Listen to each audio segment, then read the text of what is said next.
What's up, everybody? How you doing out there? It is Muay Thai Sunday. Woo! Let's go.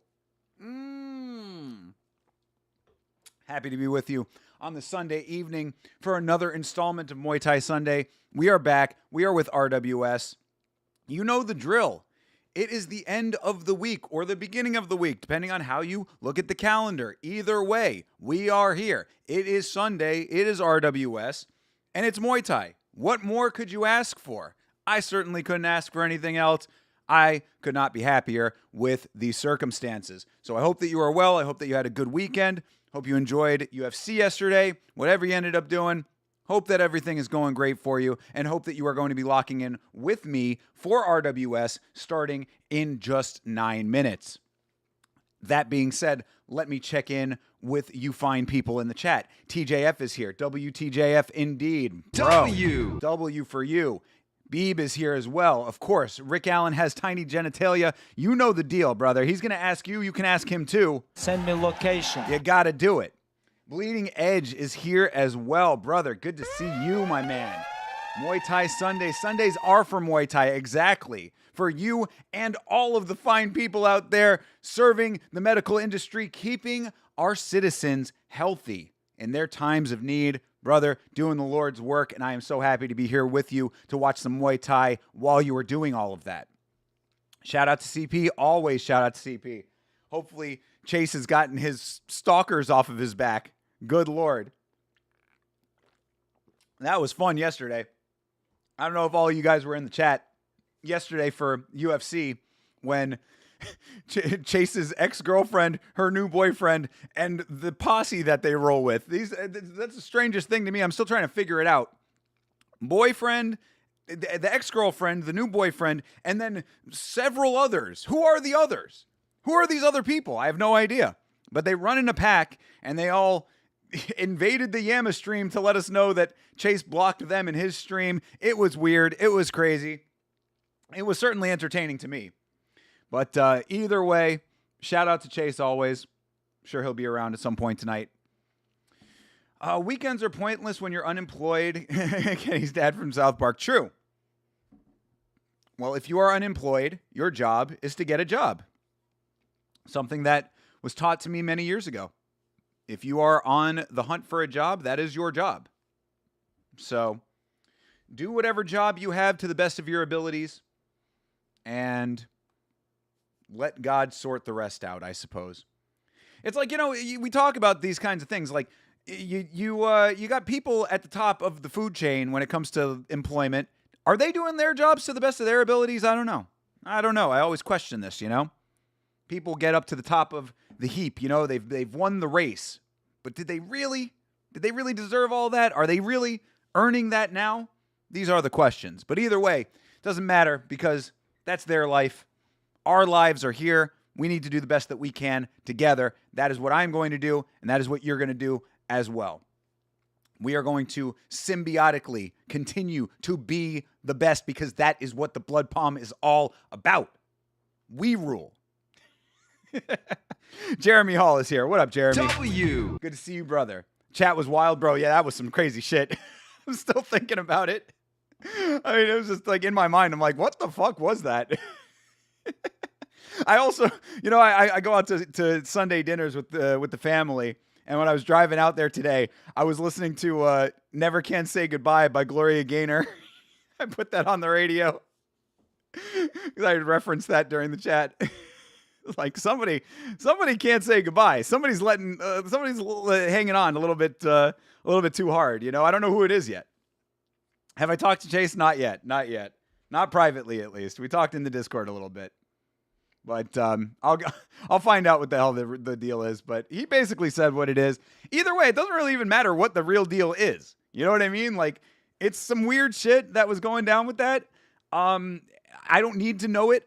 You know what I mean? Like, as long as Chase is not doing anything like that's like, you know, beyond the pale. I mean, you know what I mean? Like, if he's not crossing any lines, I don't know, like, whatever, you know what I mean? It's like, I guess what my point is that, like, his personal life is his personal life. It has no bearing on me, you know? It's only when it comes into my chat do I ever even think about it. You're gonna attack an ex-boyfriend for your girlfriend to simp as fuck. It was very weird. That's the whole thing. It wasn't even like, he was trying to play it off like he wasn't doing that, though. You know what I mean? And this is a 30-year-old man, by the way. He claimed. It's not some kid.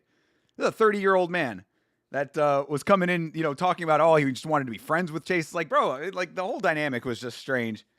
It's like, I don't need to be friends with you or the ex. Like, if it was me, that shit would have been deaded. I was thinking about that, too. I was like, man, I don't think I can tell you. I mean, I could probably tell you the names of a lot of my girlfriends if they were actual girlfriends. But, like, the majority of the relationships that I've been in have not been like long-term engagements. And I guarantee you that I could not contact. I said that on the stream. I was like, I cannot get in touch with any one of my exes. The only girl that I have still, I still have a means to connecting with if I had to, is a girl that I was with very briefly who still follows me on Instagram. So I'm like, I don't know how this chick is still in his purview or whatever. But again, it's Chase's life. He can live it, navigate it as he will. As long as he keeps showing up and doing the show and we still have a good relationship, then that's all I care about. And, you know, of course, that he's safe and stuff. Seems like they were just messing with Chase. I mean, that's the thing. It's like it seemed like they were just messing with him, but then he banned them from his chat. So something had to have gone down at some point. But again, I don't know the details. And it really is not any business of mine except when it gets thrust into my lap. Either way, 3 minutes to go here. We're going to get started with RWS. As always, you guys know the drill if you're here early. The link to RWS is in the description of this live stream. Get it queued up on your other screen. RWS now has a countdown clock, too. So we're going to start the stream from the beginning, but we're going to have another 4.5 minutes to go after we start this thing up. But either way, so, you know, it'll be about like 15 minutes or so when we, you know, of being on before the actual feed will start. But we will start it from the very beginning of the RWS live stream. Cue it up to 000. I will give you a sync point, and we will get this party started. How are you guys, though? Let me know how you're doing out there, please. Tell me some good news over here. I want to hear about your weekends, about your work life. Jeremy, tell me about your training and all of that. Of course, you know, I want to know that you guys are doing well. When the Blood Palm does well, we all do well. We succeed, we rise together. Meat Rocket is here. Rajadamnern World Series, brother. Knocking it out of the park. We're beanbagging Psycho Stu over here. Never that. Yes, we are watching Rajadamnern World Series tonight, indeed. And of course, Meat Rocket, you too are welcome to do that with us. So please, by all means, get that stream queued up. We're going to get started in 2 minutes. So link is in the description of this live stream. Go ahead and get it queued up. Get it started. Get it to 000. You should see the number 4 minutes and 31 seconds on the start screen. Lachlan is here. So hyped for some Raja. Let's go, brother. Yes, so am I. You know, and this is a pretty packed card. This is 4, 5, 6, this is 7 fights in a 3.5 hour card. So I mean, like, you know, we got a lot of action coming our way in just a few minutes. I can't believe Super Sadiq Yusuf Zalal lost. Oh, bro, wait till the podcast tomorrow, brother. I've got plenty to say about Yusuf Zalal at this point. Good Lord, him and Fluffy Hernandez.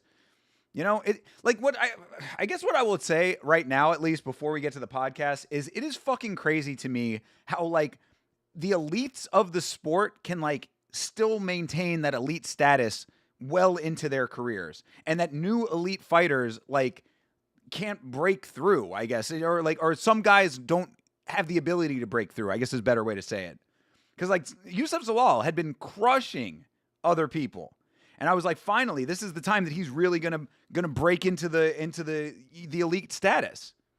Of course, that didn't happen. Same with Fluffy Hernandez, and wet are my cheeks from all of the tears. But it is 10:10, so you know the drill, people. Make sure you got the stream queued up.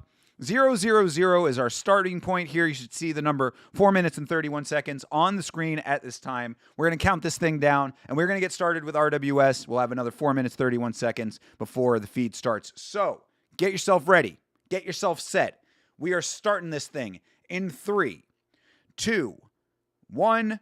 Let's jam. And, of course, there is your timer as well. I'll let the headphones rest for a little bit till we got the actual feed. Well, I'm looking into buying a second car sometime this October. That's what's up. What do you need a second car for? Is the first car not good enough? You're going to make the first car jealous. Doing great, brother. Nice light lifting session. Excellent. Sunday are more of a relaxed recovery day. Make sure you're taking your recovery days seriously, Jeremy. I think that is something that people who are active sometimes overlook, you know? They feel like it has to be an everyday thing. And you know, I mean, there's nothing wrong with doing something every day, but like you do have to take your recovery seriously. Your body needs that time to rebuild your muscles, you know, let the cellular structure reconstruct itself and all that kind of stuff. So go as hard as you can during the actual days that you need to, but also make sure that you're taking some time to regenerate. Give yourself that recovery. God, I hope my ex doesn't join the chat. Yo, for real, right? How wild would that be if just a bunch of exes just start showing up? God, I didn't even think about that for myself. Jesus Christ. If you ever see a girl named Andrea in the chat, please. We're shutting it down. We're shutting it down immediately.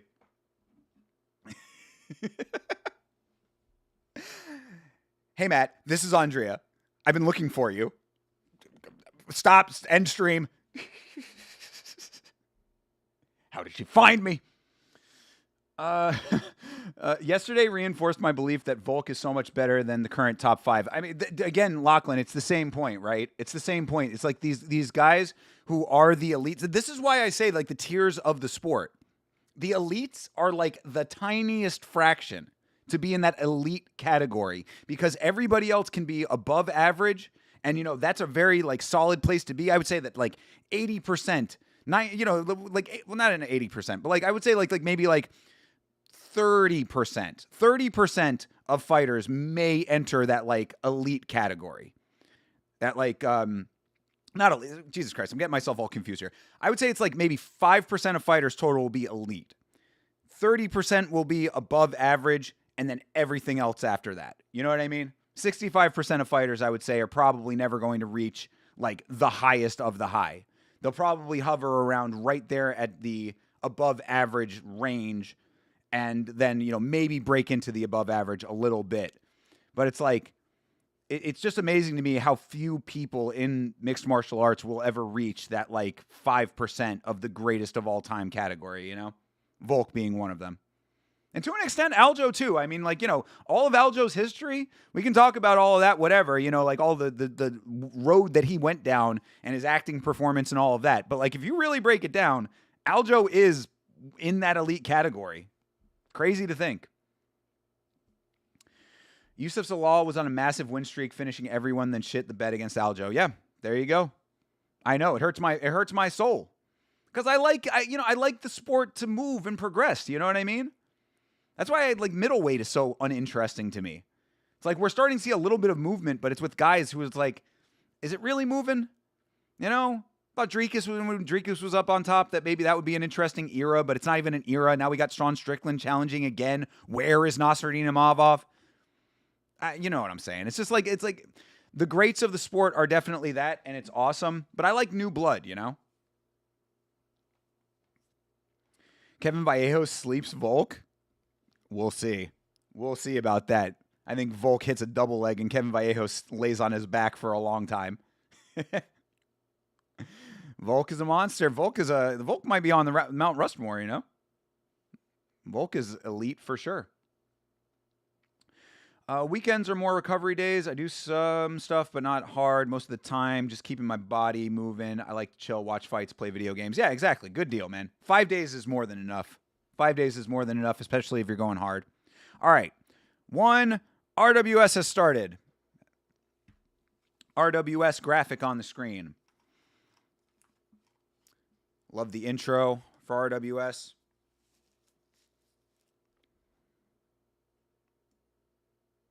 Why am I not hearing anything? Wait a second.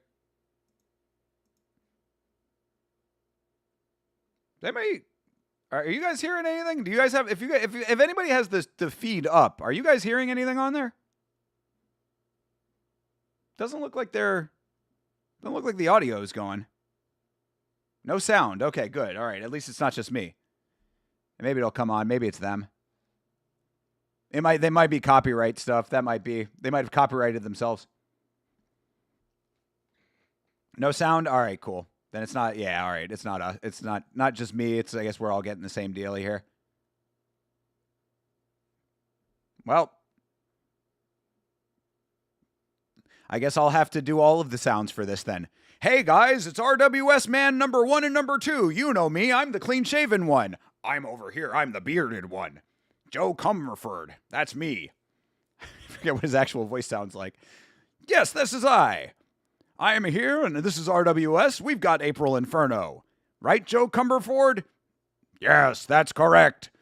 This is RWS. This is Muay Thai. I don't know why I'm making him sound like an ogre. I guess it's the beard. It's the beard, and he's a little chubby, so maybe that's what it is. I got to give him that. It's going to be a great night of Muay Thai fighting over here, people. I've got my clipboard, and it tells me that the fights are going to be good. That's right. Oh, hell yeah, they're going to be good. Yes. Oh, all right. Wide shot. I don't know if I can keep it up, man. Cookie Monster on the call. M is for Muay Thai. That's good enough for me. We need the sound, though, goddammit. My dude Kane Sack is fighting tonight. I saw that today, and I was like, oh, shit, Kane Sack's fighting. I'm down.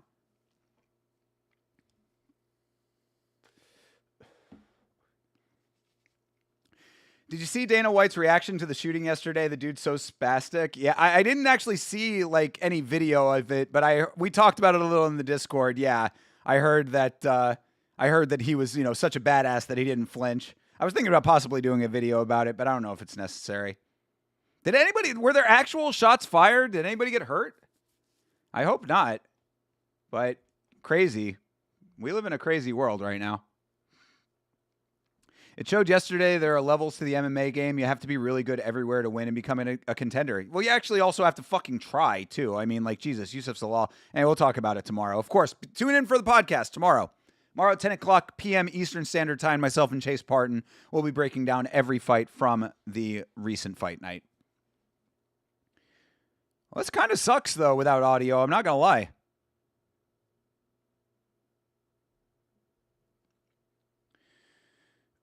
Dumas is going to be a contender. Any day now, brother. Any day. You fast forward and it gets fisted in a few minutes. Thank you, Lachlan. Appreciate you for that, brother. Thank you very much for checking that out. It doesn't get fixed in time for Shannon Gardner's walkout. Shannon Gardner from Perth, Australia, where the UFC is going to be this coming Saturday morning.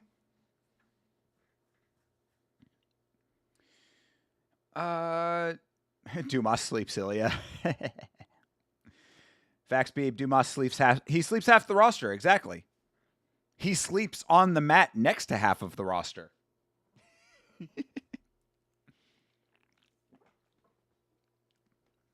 going to be sleeping old ladies in the streets of Central Florida when his contract is terminated, unfortunately. That's what I'm really scared about.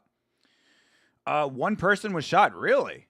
Secret Service shot, but had bulletproof jacket, so he's good. All right, well, thank God for that. Fucking psychopaths, man. Yama starting to become a drama channel? What? A Yama drama? Yama drama? Nah, never that, brother. I mean, Yama technically is a drama channel for MMA, but I mean, that's what covering the sport of MMA is. It's just a bunch of fucking nonsense. That's what the sport is. It's a bunch of nonsense and then people punch each other. UFC Saturday morning, karate combat at night. Damn, dude, are we really going to try to pull the double? I think we might have to. Take a nap in between? Brother. Yeah, when I found out that it was at 4 o'clock in the morning, I was like, okay, this isn't that bad. This is not that bad. We're going to be all right. Now we're going to watch Shannon Gardner and Anastasia Tikhonova. Anastasia Tikhonova. Oh, here we go. Whoa, hello. All right. Sound just kicked in. I also forgot that I turned up the volume, so just blasted my ears real quick. All right. Shannon Gardner, Anastasia Tikhonova. Tikhonova. So excited this weekend's card will finally be during my prime time. Brother, I'm so happy for you guys when you get a card at your time. Trust me. That's why somebody had asked me yesterday, oh, are you okay with the time change? And I'm like, brother, I love it when it's another region's time zones. Are you kidding me? I feel like it's its own version of American imperialism that we get the cards on our time. I felt terrible for the Manchester crowd. Like, I am more than happy to wake up on your time frame so that you, the people who are actually supposed to be in the building enjoying the fights, get the fights at the time that it should be. I think it's ridiculous when they go over to other regions of the world and still keep it on an American schedule. Yama love triangle? Jesus Christ. No. This is one of the things that comes in handy when, me and Chase have a pretty bit of an age gap, I don't really have to worry about the women in his age range. And generally, I would think he doesn't have to worry about my range either, but people are crazy that way. Sometimes they do go up and down, don't they? I've been very conscious of that. Rick Allen asks about the apps. I'm always thinking about, like, where is the cutoff point for me? I'm an older guy at this point. I can't be really hollering at young girls. It's not appropriate. I can talk about it on the stream for the lulz, but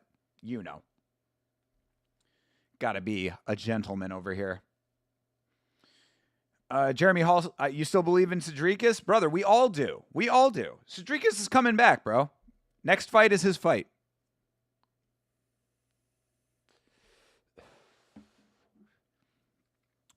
Wait, UFC is going to be early in the morning for Australia? Yeah, dude. It's at 4 a.m. Yeah, the UFC card on Saturday starts at 4 o'clock a.m. Eastern Standard Time. So I will be live at 4 a.m. And if we do karate combat, yeah, that's gonna be a long night. 24/7. She's not even legal? What? Who? Oh, 24 and 17 are the fighters. Yeah, dude. Oh yeah, dude. With fucking Muay Thai, you know the drill, dude. It's always ridiculous. It is the one thing about Muay Thai that I can't wrap my head around and be okay with. I'm not okay with minors fighting. No headgear, still developing. Kids as young as fucking 10. They start at at 8 years old out there. It's really, really crazy.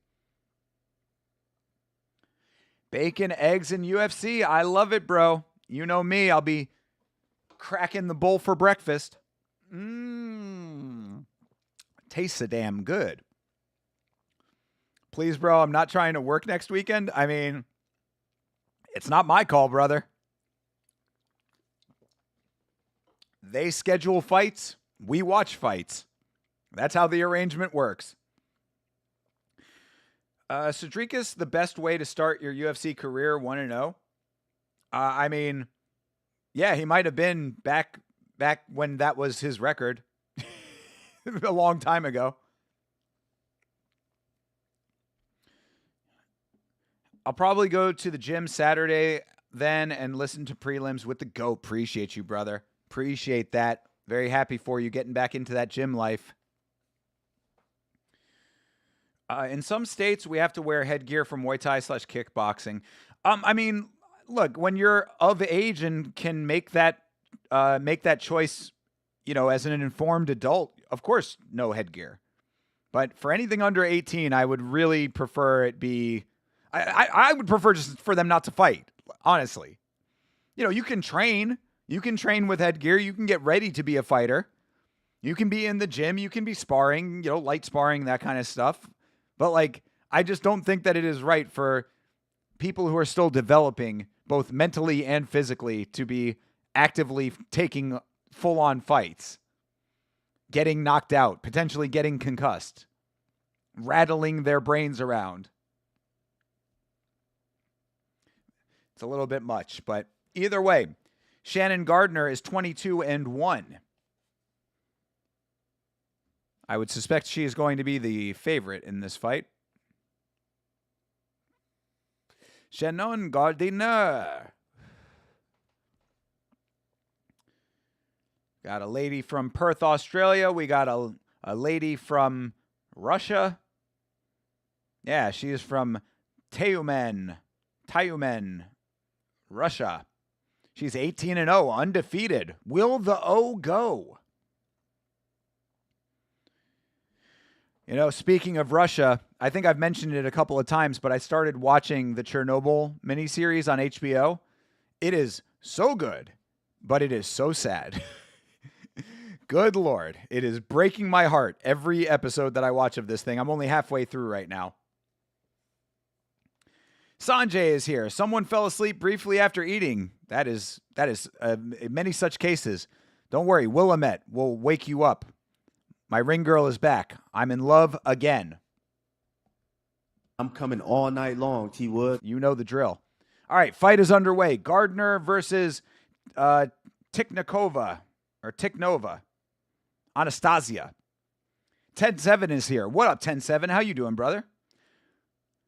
You're at a fancy Italian restaurant. Your girl and her family are having a heated argument. I stepped out to smoke and watch Yama. Wise. Very wise move, my dude. Very wise. Hopefully the argument subsides when you are back in there. But there is nothing quite like being a secondary player in an argument you have no business being in and don't want to be in. Really need to check out that series. Oh, the Chernobyl series. Brother, it's excellent. It is the one thing I will say about it, and I think I did know this going into it, but it was still a little jarring, is it is all in English and everybody has a British accent. So when I first started watching the series, it was a little bit odd because at first I didn't remember that at first. Like, this was a very like split second thing in my mind. But at first I was like, what did the British have to do with the Chernobyl incident? And then I was like, oh wait, no, they're all supposed to be Russian. So you have to get your head around the fact that everybody in the show is speaking with a British accent, but they are all playing Russians. But once you get past that element of it, it is so fucking good. But again, it is so sad. Like, just like as you watch it, you're just realizing like how bad everything is and how powerless everyone is to stop it. And it just really is heartbreaking. Like I said, I'm about halfway through it. I just finished the third episode. It's only 6 episodes. So it's not a crazy investment, but I've finished the halfway mark and I'm just like, it is heartbreaking to watch this show. And crazy to think that if you're old enough, if you're my age and, older, then this happened within your lifetime. It's a crazy thing to think about. I keep seeing the dates on screen and I was like, damn, I was 1 year old when this happened. All of this crazy shit that I am seeing happened within my lifetime.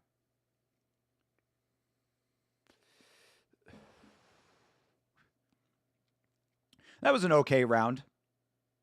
They're going for it. They're kicking. They're punching. They're clinching. The elephant's foot is still fucking shit up. Big facts. The calamari is unreal, though, so that wasted 15 minutes of the argument, dude.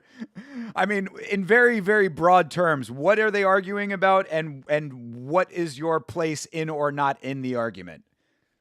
Again, no specifics, but just in a general sense, like, and how do you fit in anywhere? Is it appropriate for you just to remove yourself from it completely? Are they making a scene also is another big question. Is this an argument that the entire restaurant is hearing? Can you hear the argument from outside while you're smoking? I'm sorry that you're going through this either way, brother. Like, I don't know. Part of it's like, you know, you get that feeling of like, oh, this is kind of entertaining. But then at the same time, you're like, oh, this is sort of embarrassing. And I'd much rather just be sitting having a nice evening. He just poured water down that young girl's shirt. Your girl is mad at her cousin. Your girl and her aunt are arguing about how they approach it. They seem to have calmed it a bit through the window. Oh, you have the visual on it. Okay, good deal, brother. Good deal.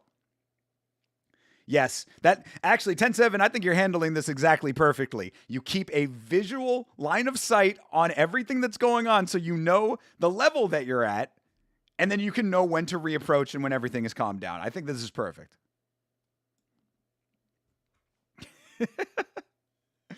Oh, man. Yeah, well, I don't know how many women are involved, but it sounds like a decent amount of women, and I'll leave it at that. Stream it. Yo, for real. What up, guys? This is 10-7 MMA. I'm outside. There's a heated argument going on inside. Just wanted to show you real quick, get you the firsthand boots on the ground of this. In the blue corner, my girl. In the red corner, her aunt. You can see the verbal sparring going on here. It's back and forth. No one knows who's going to win right now. It's really anybody's fight. I've got about 2 centimeters left of the cigarette. What is the plural? What is the plural to a bunch of women? Is it a gaggle? Yes. Yes, certainly a gaggle. Hey, there's Chase. There's somebody who knows a thing or two about what we're talking about here. Play your cards right. Might be some spicy fun. Oh, geez. All right, maybe. Going back in with, hey, brother, best of luck, my dude. Best of luck. See if I got anything to send you off with. I don't think I do. Well, here you go. I'll give you a John Silva bark for good luck. There you go, bro. Let John Silva, let the John Silva autist energy carry you back to victory. And maybe what Sanjay said could be true. Who knows? Who knows? Good luck, my dude. Thanks for checking in. Appreciate you, bro.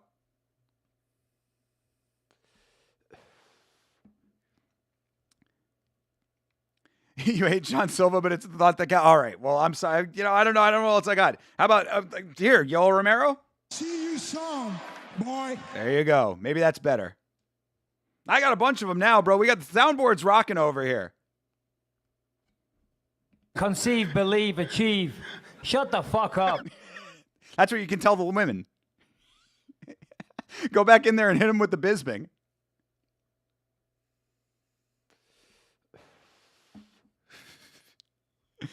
Oh, man. Good luck.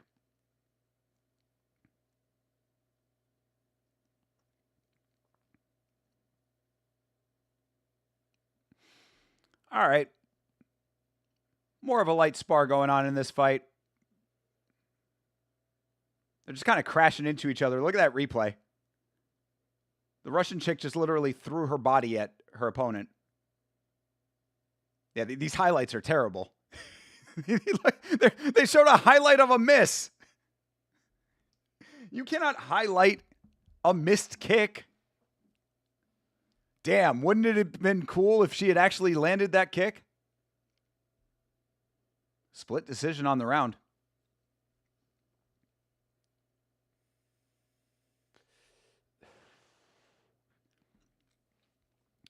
All right. The young girl is winning over here. I did not expect this. I did not expect the young Russian girl to be the one getting the advantage here.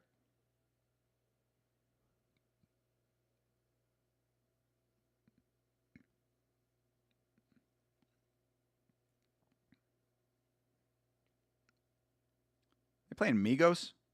Oh no, that's ASAP Ferg.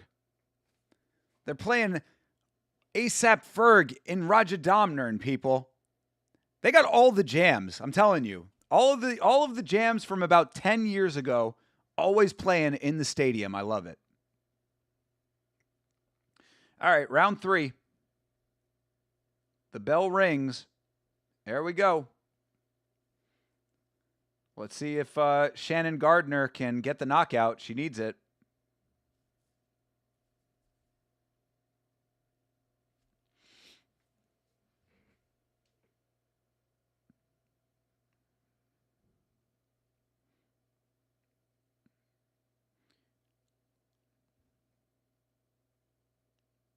Shannon's got more significant strikes, and she's losing this fight.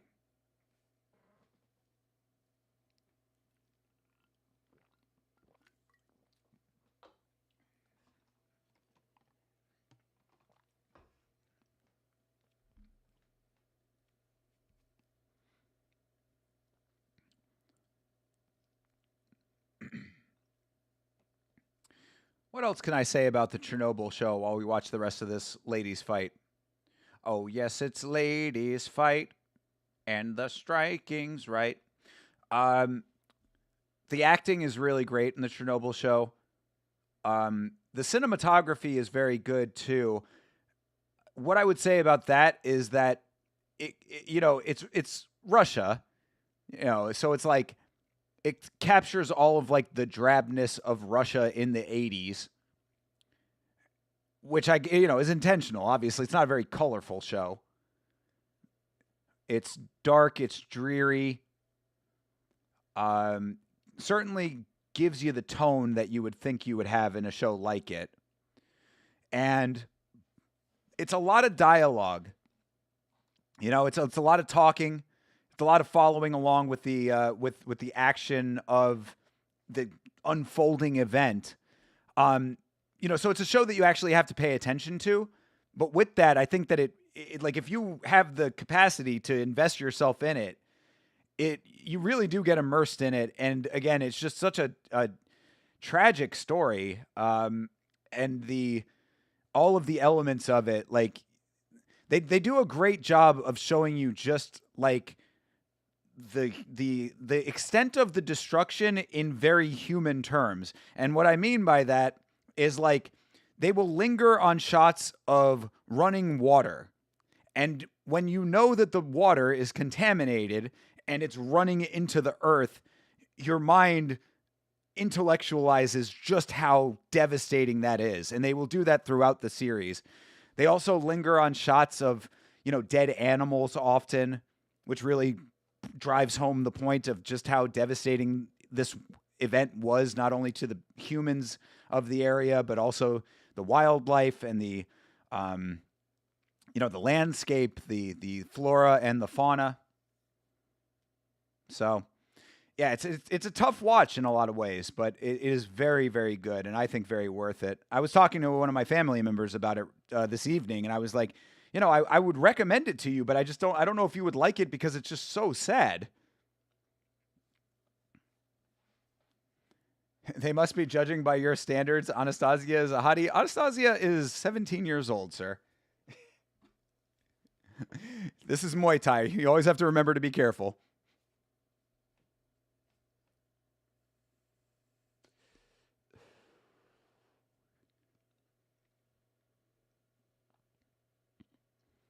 She's going to win this fight, though. 30-27.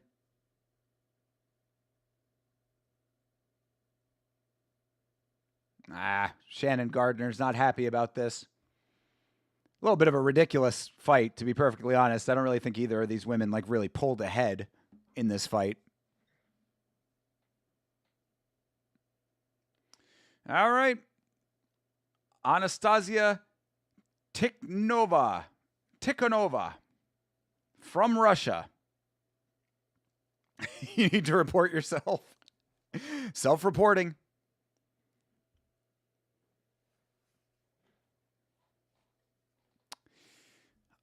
Understandable, but again, you just got to be careful.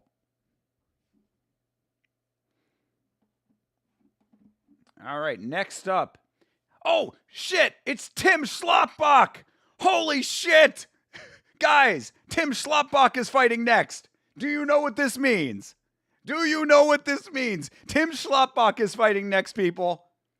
He's fighting Javid Dashangi, and Tim Schlotbach is about to Schlotbach the fuck out of Javid. Holy shit. I didn't know that Tim Schlotbach was on this card. We are in for one now. Dude, Tim Schlotbach is one of the greatest fighters in RWS. Actually, this card is fucking stacked. We got Kansak and we got Kansak and Tim Schlotbach on one card. This is fucking awesome.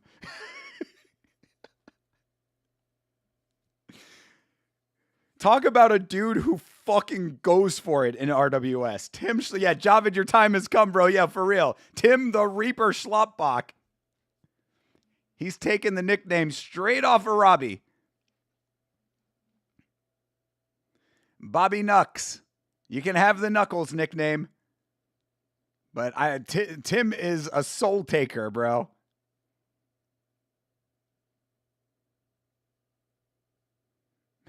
Are you ready to drink beer? Bottoms up. They're literally chugging. Bro just chugged a beer and then poured the rest on his head.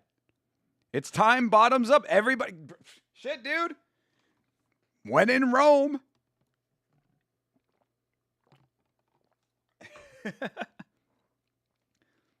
Tim looking very fit as well, bro. Sanjay, if you did not see the last time that we saw Tim Schlotbach fight, this dude is a fucking maniac. Like, this is a dude who, like, he really goes for it. Like, that's the one thing I would say about RWS is, like, often, not always, but often, there are times where I feel like these fighters might be holding back a little bit. You know what I mean? I feel like they go hard, but not like, they're not going hard, you know? Tim Schlotbach, he don't give a fuck, dude. This dude, he puts every single ounce of effort into his fights, at least the one that we saw before. I'm really praying that we see that again. Also, what the hell is this an ad for? Is this a Thai sitcom? Oh, hello. This dude is yelling in this girl's face about a bikini. What is this? It's like a sitcom, but it's also a stage play.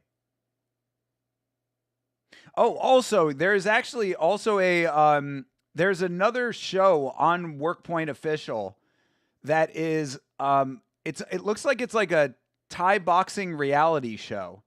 And I was thinking about possibly trying to watch it, but the problem is that there's no English subtitles. So for like 90% of it, we wouldn't know exactly what's going on. But having already done a full sit through of a Bollywood movie without English subtitles, I kind of want to do it anyway. Yeah, there it is. This is the advertisement. Boxer Boys. This is the show. What a coincidence. Yeah, this is the show, Boxer Boys. That was completely unplanned. Holy shit. But yeah, Boxer Boys. It's like a Thai reality show about Thai boxers. And it has fights in it. So I was thinking about possibly doing a watch of this at some point. I would do it tonight, but it's like 2.5 hours long, so. Thai commercials are totally worth watching RWS alone. Brother, I am in love with this channel. Like, WorkPoint Official is my favorite thing on YouTube. Like, I don't think I could ever learn Thai from this, but like, I enjoy it so much that like, it doesn't even matter most of the time, like what they're actually talking about.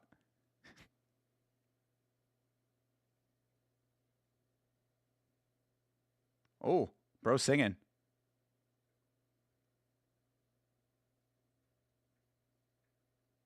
Oh, yes, in our Family Feud game show. So yeah, I'm thinking about doing the Boxer Boys show at some point. Maybe we'll do that during the week. If I have a night that I want to do a stream and we don't have anything going on, I might do that.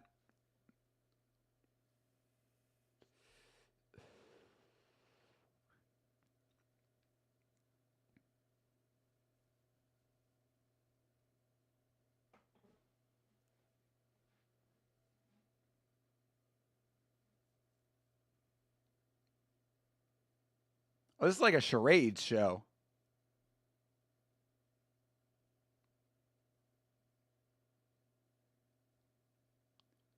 It's a fish with a brain. It's the brain fish. They have a show just called Goodbye. Songwriter 2.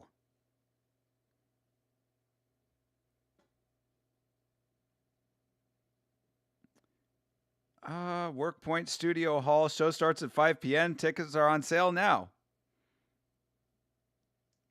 Hey, John Dong. How you doing, brother? Good to see you, man. W John Dong. How are you, brother? If you want to sync up with us, you can, I guess you, well, actually, no, we got a couple more. We got a couple more Thai commercials here if you want to join up with us. Had a bunch of tornado warnings around where I live, but I think we're good now. Yeah, you live in Tornado Alley, bro. That's a scary place to live. Yeah, tornadoes are no joke, man. Stay safe out there, brother. Glad you're doing well. I'm doing great, bro. Doing great. I'm about to be doing really great because Tim Schloppbach is fighting. And Tim Schloppbach is the man. Like, how this guy is not a champion already, I have no idea. From Stuyvesant, Switzerland. Giving Robert Valentin a run for his money out there. I forgot if I asked you already, but who would win between Aljo and Diego Lopez? Yeah, we did talk about that.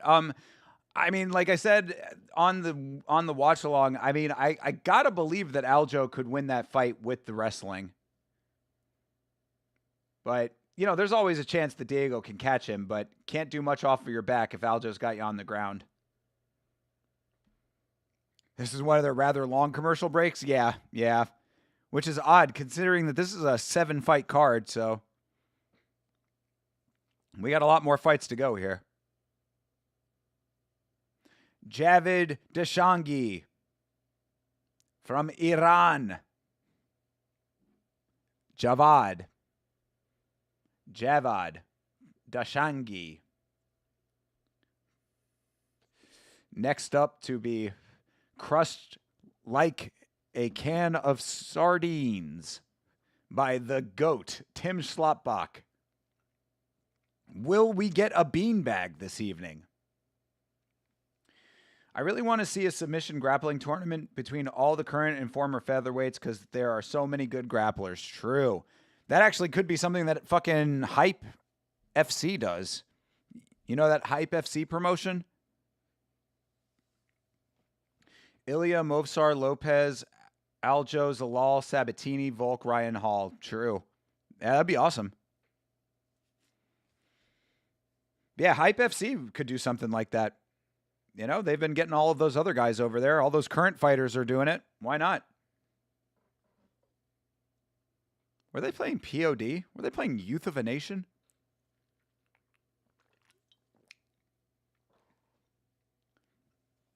All right, goated Tim Schloppbach, 27 years old, running through his competition like a hot knife through butter.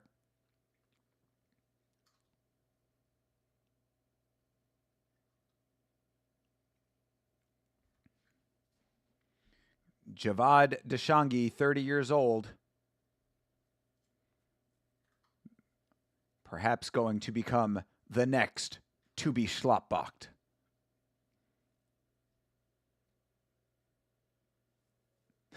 Should get that for the soundboard. You've just been Schloppbached.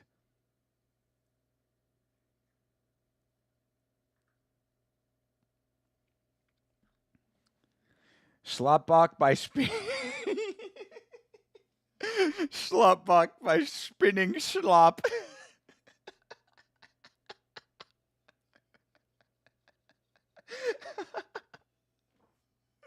Oh, man.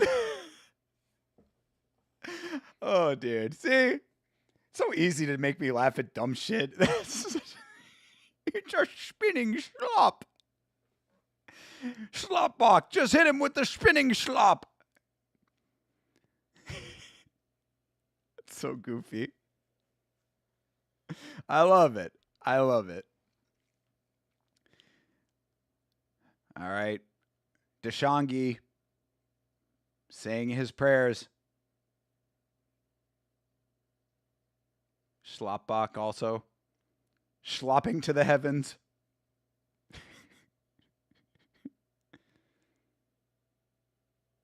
Deshangi. Oh, I thought he was about to snot rocket. I thought he was going to pull a Chong Li from Bloodsport.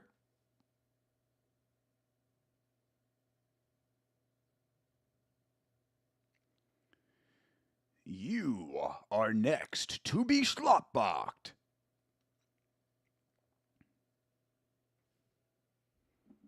This is an interesting pre-fight ritual over here, doing the isolated nostril inhale.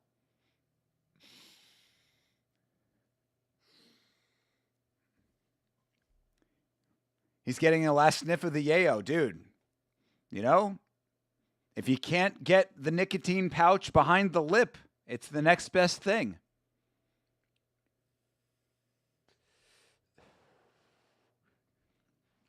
Wonder what they would do in RWS if you had a Zin Gate kind of situation.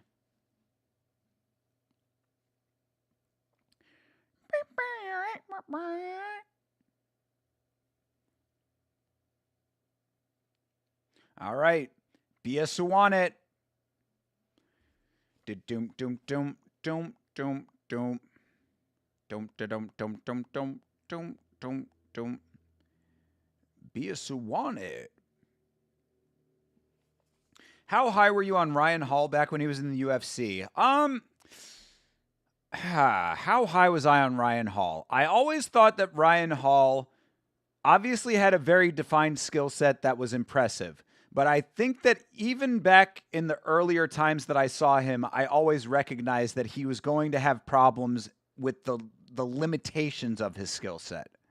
Because I will never forget the fight that I saw him, I believe it was against Ilya, where he just Umanori rolled the entire fight and then just got slammed with a fist to the face. That was not the first fight that I saw of his, but it was a fight that I was anticipating having seen him fight before.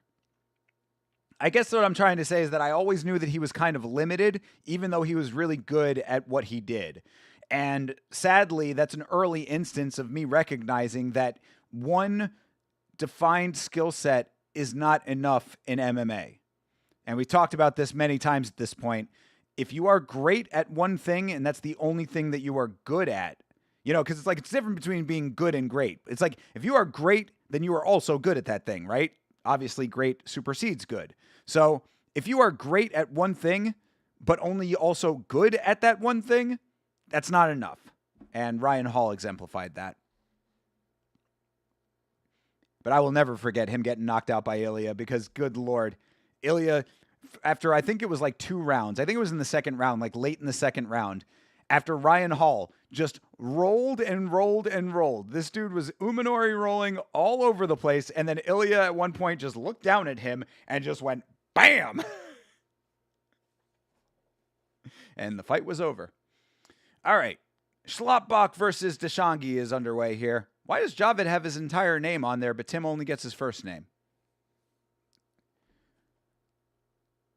All right, Tim off with the good kicks early.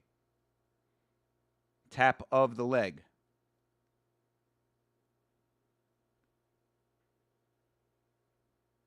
Nice front kick for Tim. Deshangi trying to throw a couple shots up top.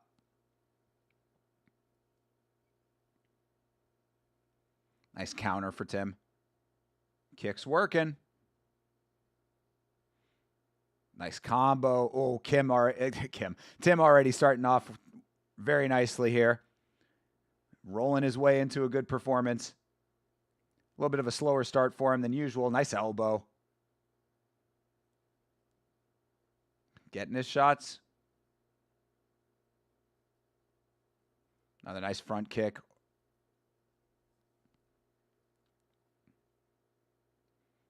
Ooh, nice trip. Caught the kick, got the trip. Tim looking good so far.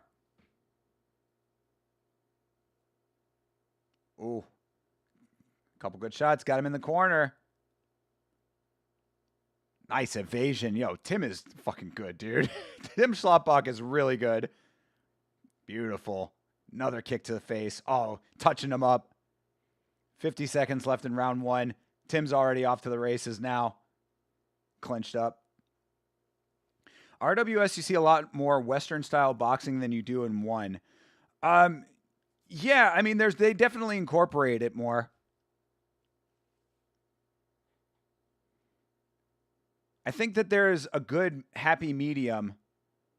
Because Tim, I mean, like you see, is like he has a great boxing base, but now you see those, oh, and down he goes. There's the first drop. Deshangi is on his knees. But I was just going to say, as he was dropped by an elbow, I was like, you see the elbow starting to creep in. But you can also tell that there's like a boxing influence as well, you know? I wonder why that is. That'd be more in one promotion than the other.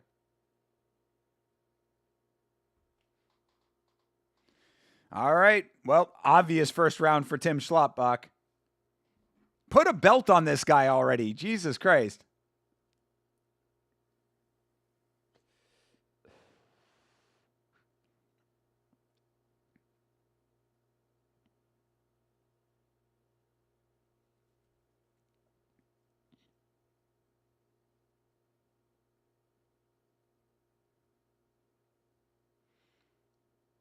I mean, just his counters alone are like enough to win him a fight, you know? Like his counter game is so nice. And it's like, not only does he counter well to allow like himself to get the reads on his opponent, but he incrementally increases the output.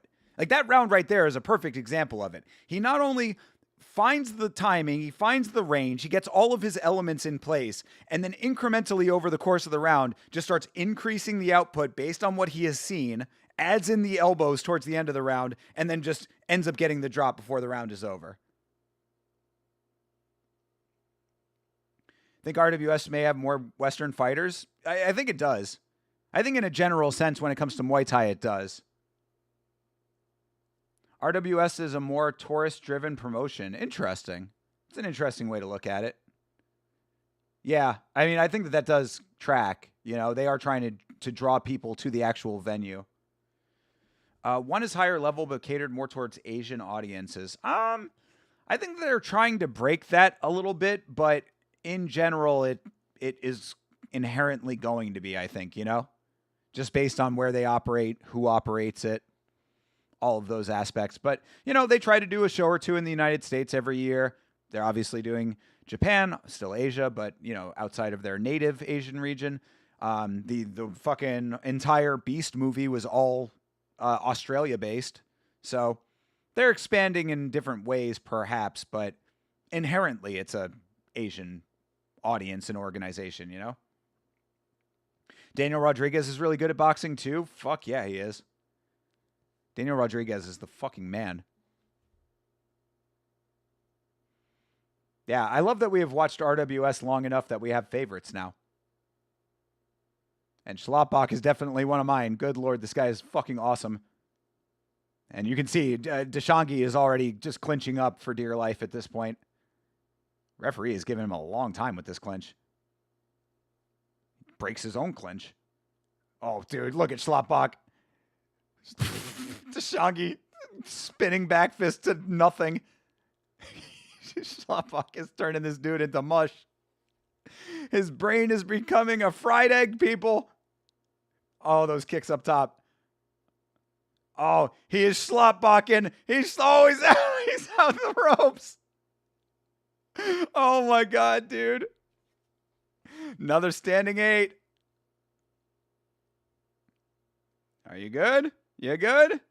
All right, let's go. He's smacked, dude. He's Schlotbaching. Tim is Schlotbaching. And letting him, and ever the good sportsman, letting him know that his mouthpiece is out. Look at Tim Schlotbach being a good sport. He could have went in there and just kicked this guy's ass out with no mouth guard in. He could have just knocked this dude around without a mouth guard, but he chose to be a good person. And then he's going to knock him around. I don't want to give him any excuses, you know? I like that. Deshangi out here being like, oh, well, of course he won the fight. My mouth guard was out. Nope. Oh, Deshangi trying now, though. Look at Deshangi trying to come back, putting everything on those shots. All right, they break. Oh, kicks on either side. Bro, look at Tim Schlotbach go, dude. Oh, yeah! That's it! Tim Schlotbach, you have just been Schlotbach'd! Oh, that boy got a beanbag. Ooh, that's a beanbag. That's a beanbag! Let's go! You knew it. You knew that it was going to be a beanbag. Anytime that Tim Schlotbach is in a fight, you get a beanbag. Oh, that boy got a beanbag. God damn right he did. Fuck yeah, beanbag. Sit that man on the Swiss beanbag. Tim Schlotbach is my hero. Tim Schlotbach is the man, bro. I mean, this is the dude. How this guy does not have a belt is beyond me.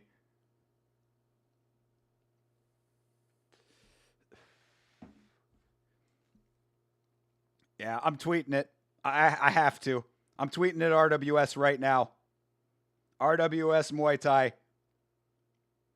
Put a belt on Tim Schlotbach immediately.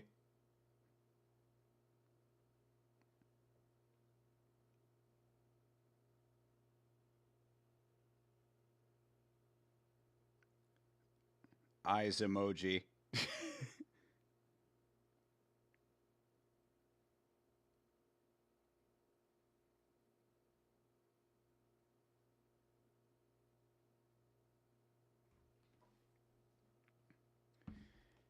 Big fan of the Schloppinator. I love it. The Schloppinator.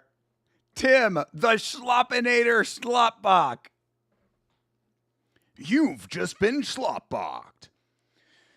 Josh Emmett, when his 1,000th overhand misses, how about another one? What up, Yuri? Very true. I mean, bro, you didn't see him doing his best TJ Dillashaw impression in his last fight? Look at all those overhands that miss. What he should be doing is training with Tim, the Schloppinator Schlotbach.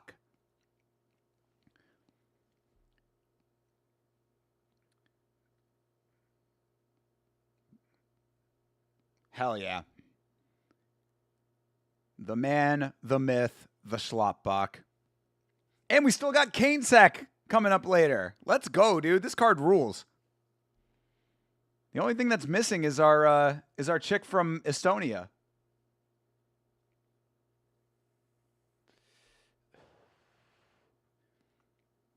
Say the word on the beat challenge. Okay, let's do it. Cat. I can't see what it is. Okay. Bat, cat, jacket. Is it a jacket? What is that thing? Cat, jacket, bat, cat. I can't see what they are. I would be doing the challenge, but I can't see. Man. This is not fair. This is not fair to us at home. I want to play the game too. Is that a lemon? Monkey, lemon. Chair, lemon. Is it a bear or is it a monkey? Nightclub vibes at this venue, bro. It's always this is the closest that combat sports gets to like an American style basketball game. You know what I'm saying? The only thing that's missing is like the fucking cha-cha slide or some shit. And like a halftime show. I'm really upset that we're not able to play this game right now. Because I would be playing. Because I can't see what the things are. I do like the song though.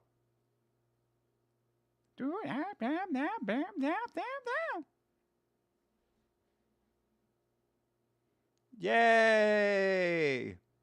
Well, that was fun for the people in the venue.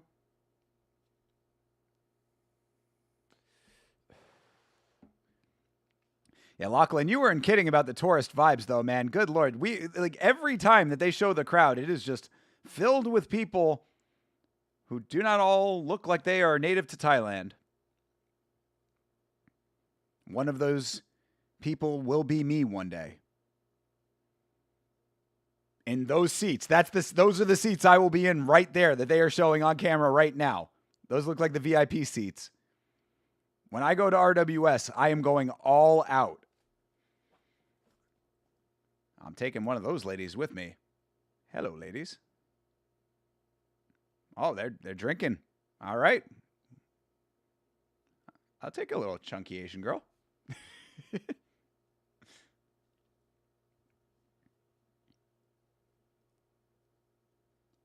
See, look, there's a keg back there.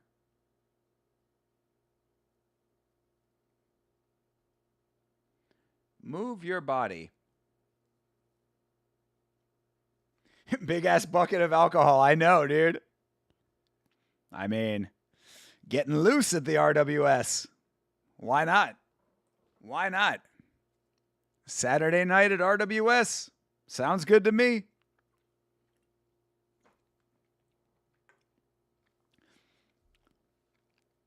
I was at a business function recently with a bunch of people, and it was after hours, and they wanted to have a drink, and of course, I don't drink, so I was just hanging out with them, whatever.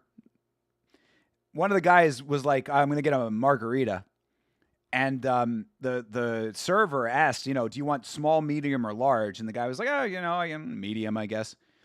The fucking margarita comes out, and it is the size of a fucking bucket, like a bucket, like similar to that. This thing was massive. And so I was like, what the fuck? How big could the large be? I mean, I'm trying to there's nothing I have near me that could be really, I guess I could show it with this. Yeah, just imagine that this was like the glass part. Like that is how big the medium was. And I'm like, how is that a medium? The large must be like the size of a fishbowl. That alcohol bucket screams methanol poisoning. I mean, brother, but does it get you drunk though? Is it worth? I don't know.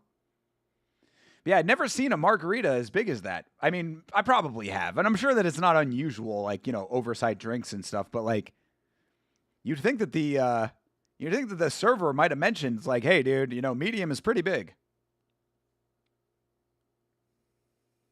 Also, I was wondering, how much alcohol could actually really be in that, Hey, make sure you get drunk. I guess so. That was what I was thinking. I was like, if it's that big, are they actually, loading it up with actual alcohol, or is it all just the filler shit, How heavy was the pour on that thing? How many one-night stands happen from RWS? That's a good question. I would think a lot of people go there coupled up already. It doesn't seem like a kind of place where you'd go to meet somebody, but I don't know how it works in Thailand, Thailand seems to be a pretty friendly place when it comes to people linking up with each other, so that's just my perception of it. I couldn't tell you for sure, of course. I can't believe they put Tim Schloppbach on the fucking prelims. I didn't even think about that until just now. I was like, yeah, that was a 2-fight prelim, and they put fucking Tim Schloppbach on the prelims. It's a sausage fest there. Yeah, that's what I'm saying. I think that most people that are there, most women, are probably already coupled up, Very rare that women are paying money to go see fights by themselves. Although I will tell you, I'll tell you this, and Vitzking can attest to this. When we went to Gamebred, I'm wearing my Gamebred shirt right now. When we went to Gamebred, Bare Knuckle MMA, there were a couple of single ladies there, and they were in the same row as us. And when they came to the row, they had to pass us. And one of the chicks was feeling your boy. She walked by and she's like, "Oh, hey, how you doing?" And I was like, "Hey, how you doing?" She like kind of like brushed her hand across my chest. I was like, "Oh, okay."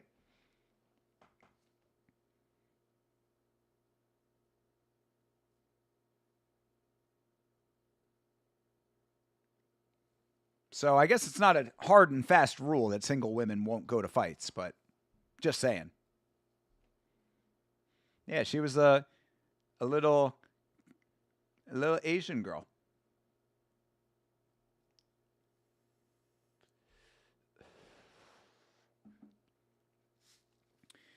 You see a ton of single chicks at MMA promotions? Really? I don't remember there being a lot of single women at Real Cage Fighting when I was there. But I wasn't in the crowd. I could see the crowd, but I wasn't in the crowd. I would think a lot of the single women that go are probably like relatives of the fighters. So maybe. Anytime I'm in a situation where it's like somewhat questionable, though, I always get a little bit like gun shy to talk to women because I'm like, I don't know who they're with or who they're not with, you know? I don't want to get into a John Dong situation and have some fucking dickhead giving me grief because I'm trying to talk to a girl, you know?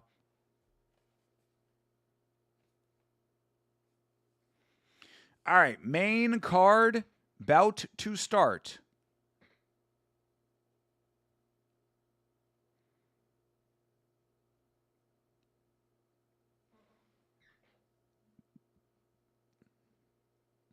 Yeah, John Dong knows the deal. All right, Pechmorakot is fighting Salim Khan Ibrahimov, or Ibrahimov. Salim Khan Ibrahimov. This is this is a title fight? What? Oh, they switched up the card. Oh no, okay. I think this is a preview for the title fight coming up later. Yeah, they're just previewing the fight later on in the card. That guy was such a loser. I know, dude. It's always the dudes that bark the loudest. They're most insecure, you know? Or end up like our boy Chase. Oh, my Lord. Yeah. I definitely do not need that in my life. I ain't trying to get into that bullshit, dude. This is why, like, you know, again, it's a double-edged sword, but, like, I am very, very comfortable being alone because I don't need that kind of dumb shit, dude. I really don't need it. Hey, Marie Rumette. She comes back May 2nd. That's my girl, Marie. That's who I was talking about, our girl from Estonia. Marie Rumette. What time is Samurai? Samurai, I believe, starts at 1 o'clock in the morning, if I'm not mistaken. Let me see here. One Samurai. Yeah, One Samurai is... Oh, shit. It's in 3 days. Yeah, it's Wednesday morning. Holy shit, 1:30 a.m. Wednesday morning. All right, keep your eyes and ears open. Yeah, 1:30 on Wednesday, 1:30 a.m. Wednesday morning. Thanks for reminding me, Jeremy. I appreciate it. Yeah, we will be doing it. God, we're going to be up fucking... my sleep schedule is going to be all kinds of fucked up this week. Petch looks like the most lethal accountant. I love it. Let me do your taxes. I told that story to a few other people, and one of them said something so true. He said that if you take off someone's head, you could go to jail for life. Oh, yeah, of course, dude. Yeah. Oh, these guys are out here fucking posturing on some dumb shit, dude. Never engage with that. And then your wife is going to find someone else quickly, so why would you want to risk going to jail for a woman? Oh, dude, because people are fucking dumb. People are dumb and insecure. That's what it is, brother. People are dumb and insecure. They're insecure with themselves. They're insecure in their relationships. They are performatively masculine at times. A whole bunch of dumb shit. Again, these are the things I do not need in my life. So I make a concerted effort to stay away from situations like that because I don't care. I don't want any more I have enough problems. Trust me, I got plenty. So many problems, bro. I've got More problems than I can count. I got 99 problems. Certainly not going to let a bitch be one. A wise man once told me that. So I listen, you know? Again, this is something that I go back to my days in live entertainment. When I was hanging out with all of the divorced guys, you know? I was a younger guy and all the guys that I was working with were all divorced. And they said, oh, Matt, you know, don't get married, bro. It'll ruin your life. But you're going to do it. You're going to do it, man. So one of these women's going to get you. And I said, no, they're not. I'm going to listen to you. I actually listen when people talk. Yeah, appreciate you, Jeremy. Also, the guy was bigger than me, but I regularly grapple with guys who are over 200 pounds. Yeah, dude, you could have fucking took that guy. You could have choked that dude's lights out, bro. You're a brown belt. That guy is a fucking janitor. You had dinner with Jay-Z? Yes, I turned down the $1 million. I turned down the $1 million for the dinner with Jay-Z, yes. Problem is that all he did was quote his own songs. Really was not worth $1 million to me. It's very unfortunate. In hindsight, I probably should have just taken the $1 million. That is the dumbest meme of all time to me. $1 million or a dinner with Jay-Z? Fucking crazy. You think that one dinner with Jay-Z is going to what's he going to do? He's going to unfold you a business plan that's going to make you multi-millions of dollars in one dinner? That meme was created by people who have no idea what business is like. Trust me on this, being a business owner myself. I forgot that RWS has a champion named Jigsaw, by the way. That is awesome. I know, Jeremy, dude. Bro's name is Jigsaw. Would you like to get into a fight?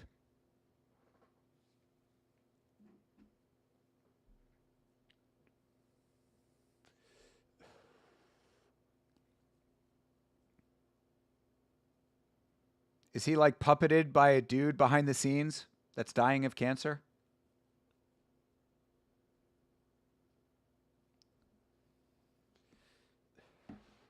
That is the plot of that movie, right?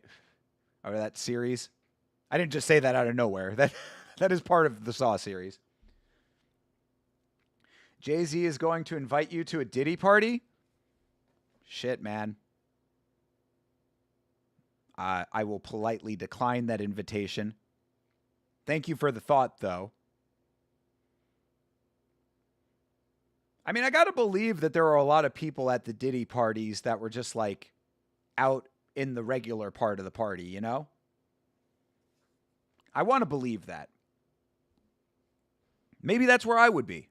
Maybe I would just be hanging by the buffet. You ever think of that? I go to the Diddy parties just for the food.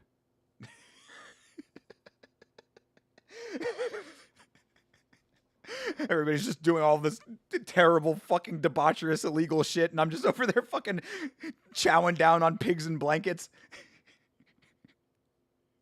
That don't look right. Would you like some more hors d'oeuvres? Yes, I would like some more hors d'oeuvres. Another round of deviled eggs.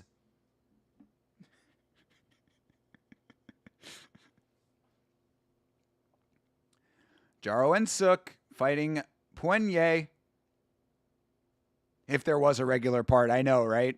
I mean, but I can't believe, if those Diddy parties, at least the ones that I have seen the footage of, because there is, you ever seen the footage of Kevin Hart, where he was hosting a video about it or whatever? It's a full ass house party. So I gotta believe that there was parts of the party where it wasn't that. But obviously don't want to be associated with it in any way. Eating food, waking up next to some random dude. No. Man. This shrimp cocktail tastes a whole hell of a lot like GHB. Also, that guy said, I can't be talking to women, but then how did he get married? Yeah, dude, John, you really should not be dwelling on this all this much, man. I wouldn't be thinking about it all as much as you are, because, it's just some dumb dude. And I'm the same way. When shit like that happens, I can't forget about it either. It just stays in my mind. But, you really should just chalk it up to that guy being an absolute fucking idiot. I don't want to keep talking about him, but I can't help it because it's hilarious thinking about what he told me. Yeah, dude, he's a fucking moron. Again, like, always goes back to the George Carlin quote, 50% of people are stupid as fuck, and then the other 50% are stupider than that.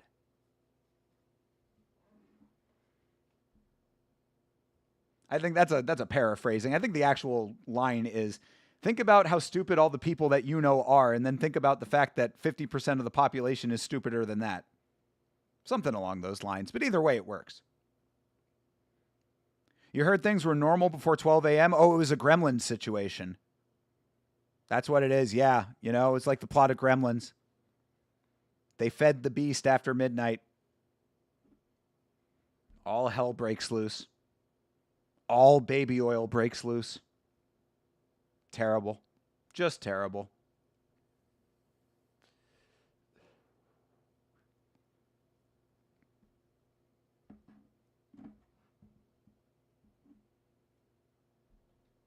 I watched all of the Diddy documentary that 50 Cent put out.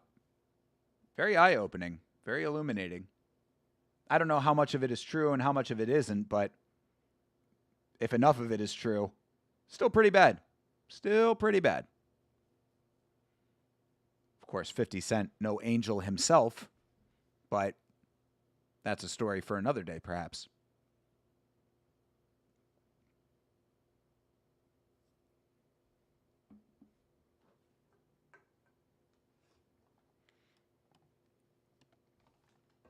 I think what you should also take away from that incident, John, is that, you have a great, it's the Spider-Man quote, with great power comes great responsibility. You as a brown belt have the ability to put nearly the entire population to sleep. You can break the arms of most people. You can choke them to death if you so choose to, but you don't, because you are a trained martial artist who respects the game. So anytime that kind of stuff happens, just know that, like, really you should just be laughing at these people, This guy is trying to posture up, do all of this dumb shit, and all you would need to do is sweep the leg, take him down, take his back, and you could end his life.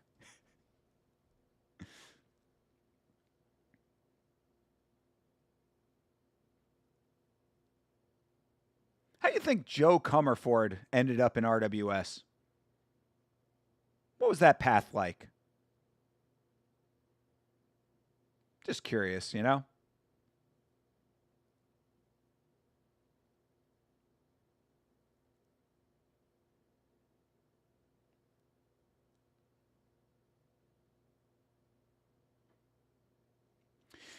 All right, Cheng Suek versus Ursultan Seyfutinov. Ursultan Seyfutinov. Kane Sack is fighting another Javad, Javad Azdari. And then Pechtong Chai is fighting Leonid Kostin. Wonder where he's from. Then, of course, we have our title fight with Pech Morakot, and he is fighting Salim Kam Ibragimov. And then our featured fight is Daniel Matthews versus Gennaro Demio.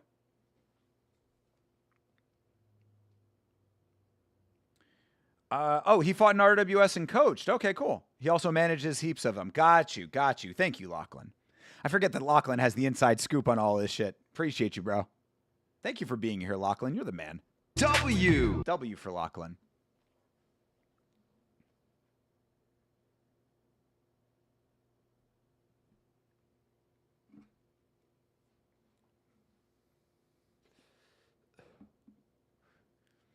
All right, Chang Suk.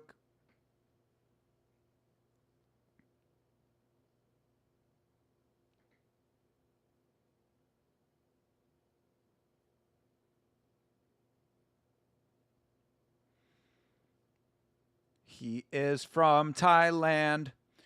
I don't mean to dwell on it too much. I just keep talking about it because I don't think I've ever met anyone as dumb as that guy.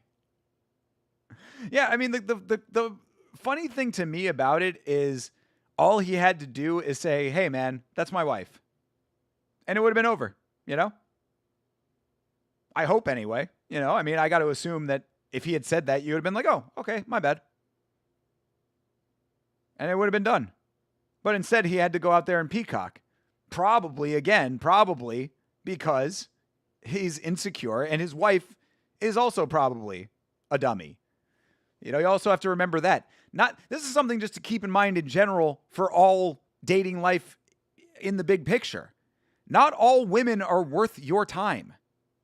You know what I'm saying? There are plenty of attractive women on this planet. Many, many of them are fucking awful. Terrible. Just horrible. They do not deserve you. Always keep that in mind, man. Know your own worth. Know what you bring to the table. Because the majority of time, as a man, you're attracted physically to women. You look at them, you see the face, pretty face, body, etc. That's what initially attracts you. But there is an entire person there. And with that comes its own set of headaches. Some of them are headache fucking machines. So be selective for your own sake. Because just imagine if she had been single. Then you could have ended up being that guy. Now, granted, you probably wouldn't have been that guy. You probably would not have given into that. But it could very well have been you. And you would be the guy saddled with all those fucking problems. I think about that all the time, bro. I think about that all the time. I see a dude, especially if I'm out, especially if I'm at an event, I'm at somewhere where people are dressed nicely and stuff, and you see some dude and he's in a fucking expensive suit and his hair's all nice and he's trim, prim, proper, looking good, whatever, and he's got some chick on his arm and she's dressed to the nines in some crazy dress, looking all sexy, makeup done, hair done, blah, blah, blah. I'm like, that is a walking problem. Most likely. Very rare that would not be the case, but I'm sure that there are those types of cases, I assume, That's why I never want to be that. Even when I'm in the position to be that, things are starting to look up. Money might be around the corner, perhaps, fingers crossed. Don't want to speak too soon, whatever. But, things are progressing. Business is doing better. It's on the incline. So theoretically speaking, I might have money at some point in the future. And even if I had $1 billion, I would still not want to be the guy that I just described. I like me. I am comfortable as me. I am happy and proud of me. So I say that to say, know your own worth. Act according to what your worth is. And if you feel like you are not worth enough, make the changes that you need to become the man you want to be.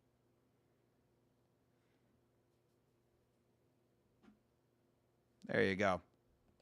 It's my inspirational speech for the evening. Tell another jackal story. I will not.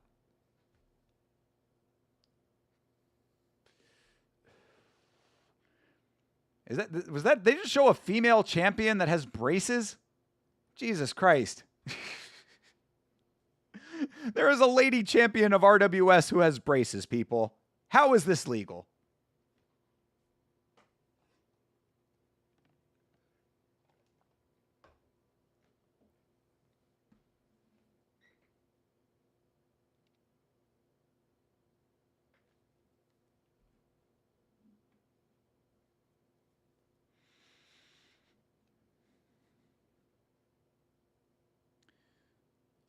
All right, Chang Suk.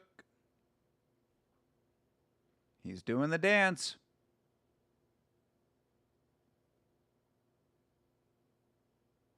Do the DANCE. 1, 2, 3, 4, 5.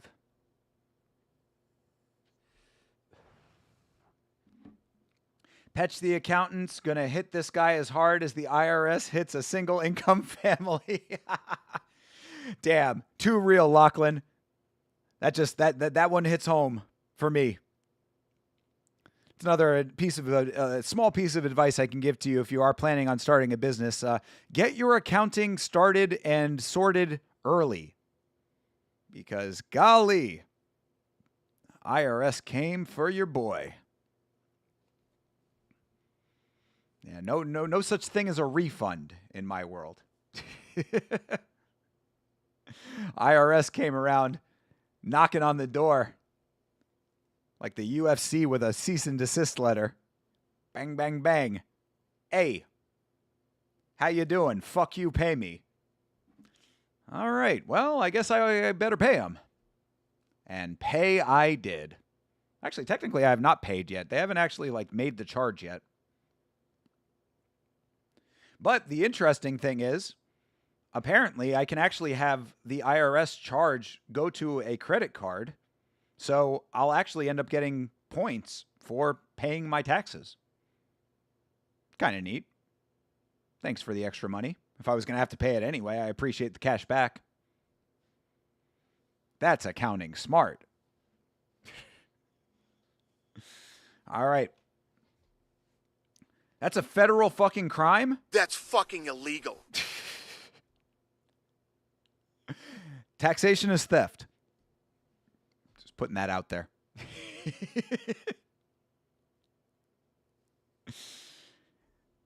Yeah.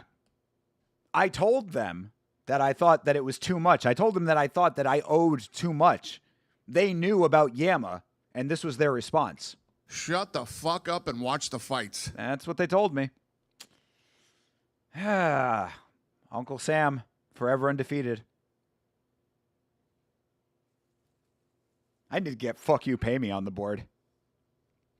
How's your mother? Fuck you, pay me.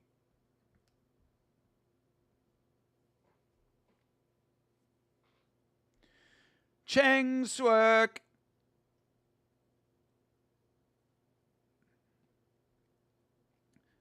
He will knock you out with data. He will force you into defeat with 1099 forms. Ursultan Saifutinov. He's another Russian.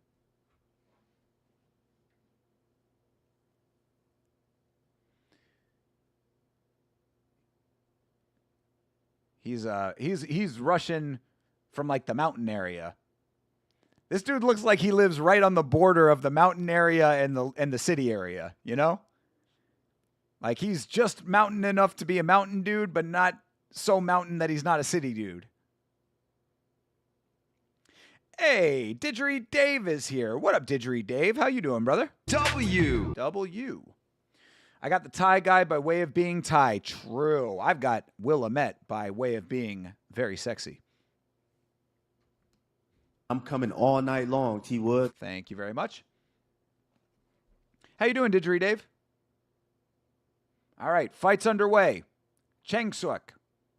He's fighting Ursultan. Not Nursultan, not Ruzaboyev. This is Ursultan. It's his cousin.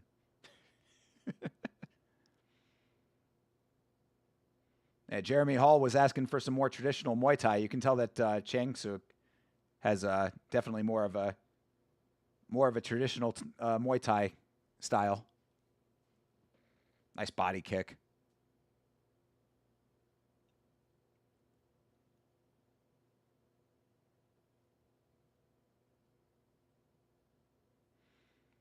Couple good ones. Ooh, Cheng Suk already looking good. Ursultan needs to get himself into this fight. Oh, he's swinging it air, bro. Cheng Suk right there with the counters.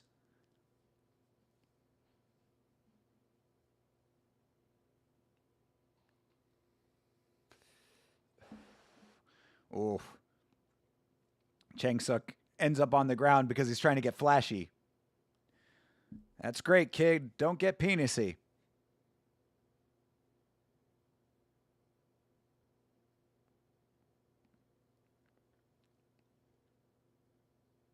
Cheng Suk just moving this dude backwards. Ice. Another slip? Yo. Somebody greased Cheng Suk's feet? Bro, is banana peeling all over the place here. Finally, a low kick from Ursultan. Jeez, this dude's done nothing in this fight. Misses the kick, gets reversed. Misses the spinning elbow. Spinning back fist, rather. High kick for Chang Suk.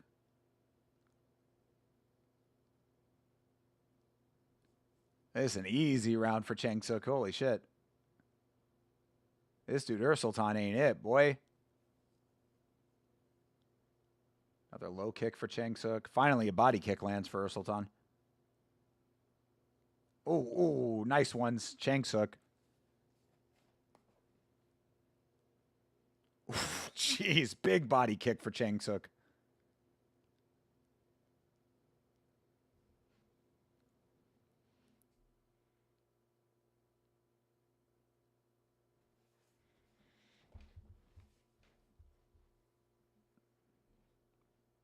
Another nice solid body kick for Chang Suk. Just misses. Ursultan with the spinning wheel kick. All right, another sweep. I'll give him that at least. That's the only thing that Ursultan has done in this fight so far is sweep Chang Suk. And that's not legal, so you can't do that. Don't do that. Jeez, what an easy round for Chang Suk. Why you got your hands up, Ursultan? Don't do that, brother. You're not winning. They're playing the Black Eyed Peas.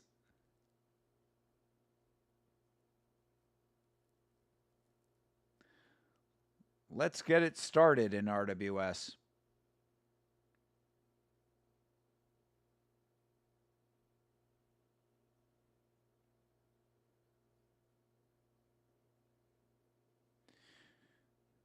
What happened to Fergie? She's still doing stuff? Where did Fergie go?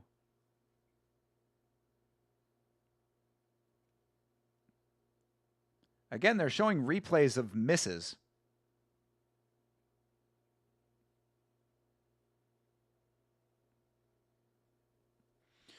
All right, round 2 coming up. Yeah, 10s across the board for Chang Suk. Jeez, come on, dude. Easy. Ursultan needs to get his head into the game here.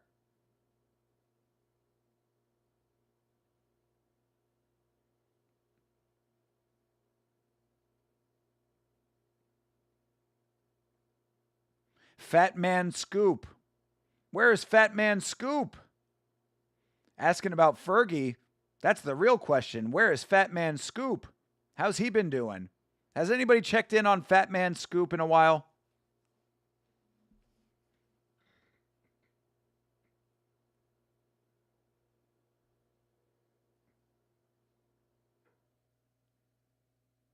I need to do some deep research here. Find out what happened to Fat Man Scoop. You're syncing up? Yep, this timestamp right here should be correct right now. Although I am going to be taking a bathroom break at some point. All right, round 2 is underway. Yeah, round 2 of Chang Suk and Ursultan has just started.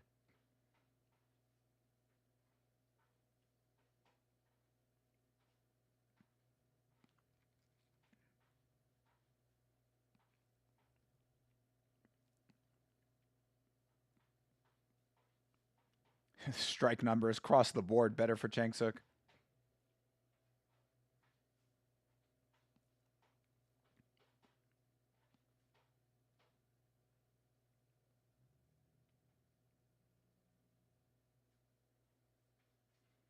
Oh. There you see it. Referee saying you need to fight. God damn it. Action. I want action. All right. Well, Chang Suk says, okay, you want action? You're getting it.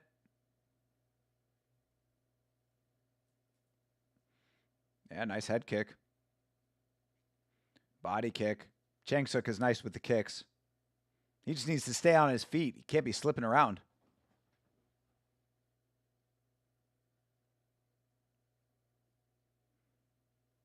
Low kick lands for him. This dude, Ursultan, is not doing anything in this fight. Oh. Looks like Ursultan might be compromised. Oh, that knee. Oh, is it over? Is he going to get back up? It's over! Chang Suk! Sit him on the beanbag. Oh, that boy got a beanbag.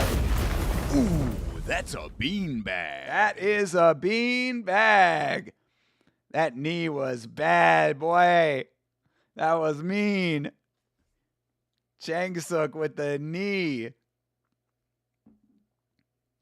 Let's go, dude.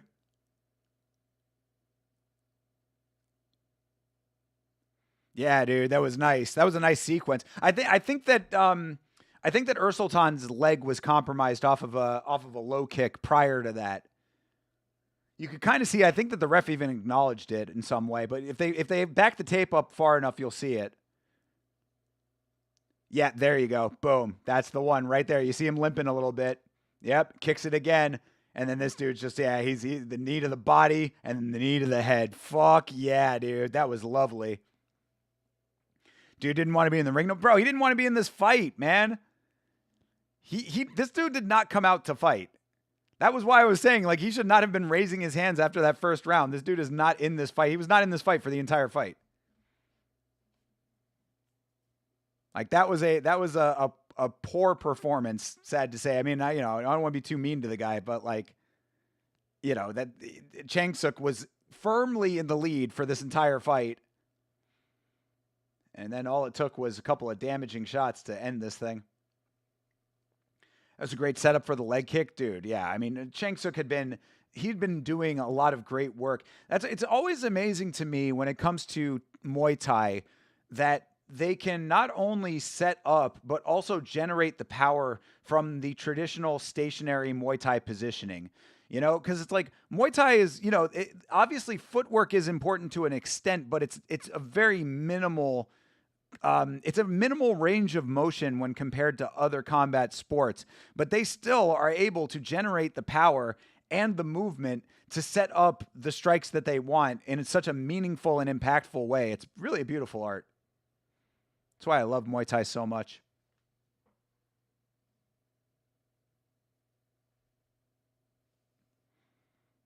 All right. Oh, our dude Kane Sack is fighting next. All right. We're going to take the break here. Because we are getting ready for my king, Kane Sook. We are about halfway through the broadcast anyway, so this is perfect time for it. Just coming up on the halfway point in a little bit. But yes, we got Kane Sook fighting next. This is one of my favorite fighters in RWS. So I'm going to take the break right now. I'm going to come back. I'm going to leave it running as always. So don't go away. These guys are going to walk out. We're going to come back. They're going to do a RWS t-shirt giveaway. I'm sure I will be back before the fight starts. So, you know the drill. Put something in the chat for me, and I will BRB.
We are back.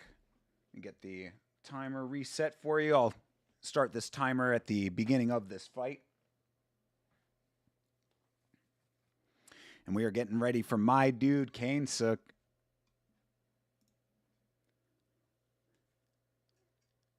I remember Kane Sook from one of the earlier cards. He is the man, much like our dude, Tim Schlotbach. He stood out to me.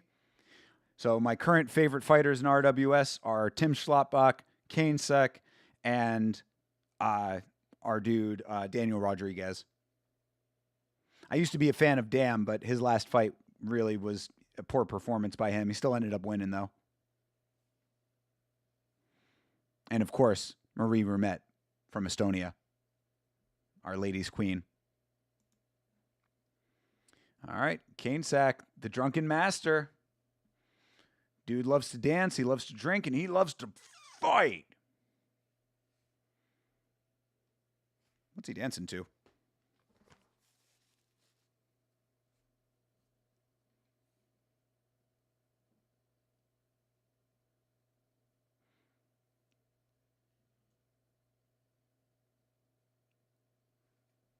I don't know if maybe it's a Thai song. Can't tell. All right. Kane Sack is in the ring.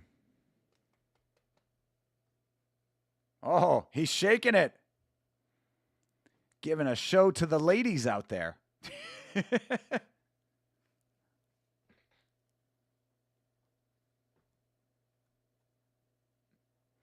Oh, Javid coming out to Migos.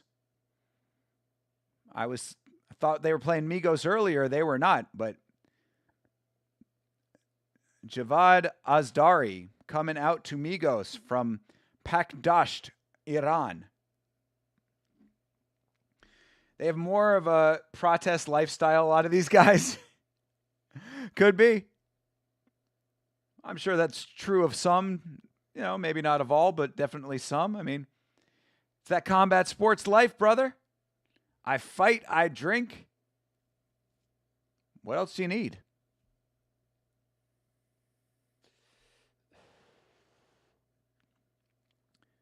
Kane Sack with his terrible Joker tattoo on his chest.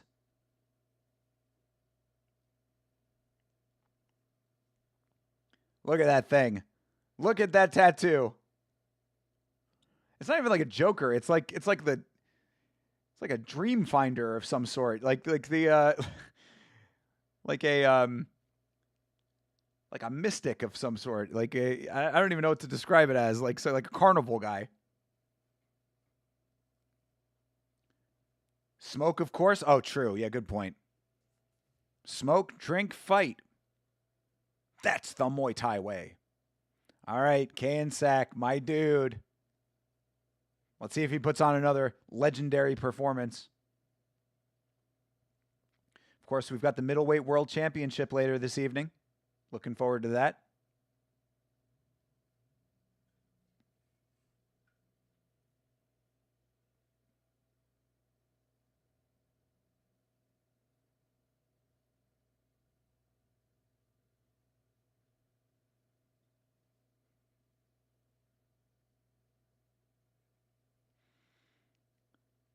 All right.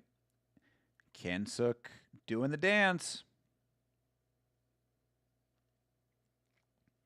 All right. They're former champion in the building. Interim champion.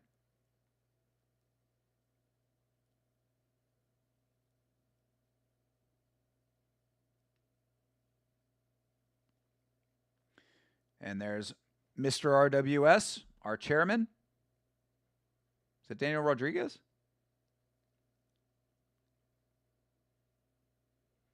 Are they saying that they just re-signed they re-signed D-Rod? Oh, they re-signed him until 2030. Holy shit. This dude is on contract. 2030. Good Lord. Well, get ready to see a whole hell of a lot more of D-Rod. Good to know.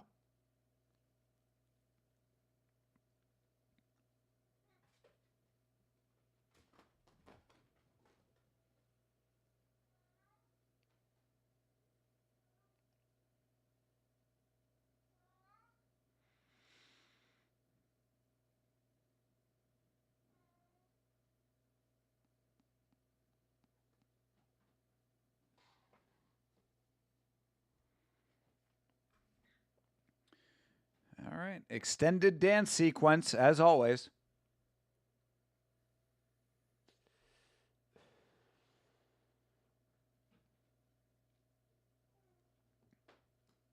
This dancing is magical? I know, bro. It's aura farming.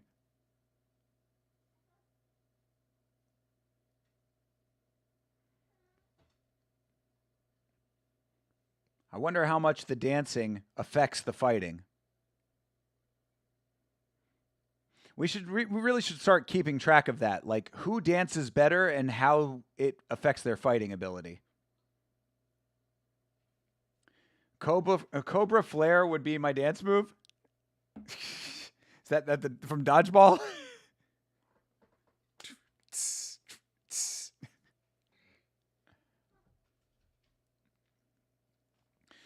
Do you think Aljo deserves the next title shot after Movsar? I would say that Aljo deserves it after one more win. Yeah, I think he should fight Lerone Murphy. And if he beats Lerone, he should get the title shot then. Yeah, definitely. Either that or fight... well, he already fought Movsar. So... How many wins did he have after Movsar?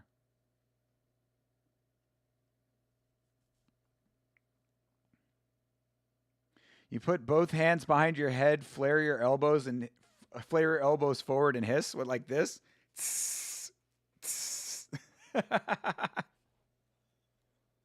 Okay.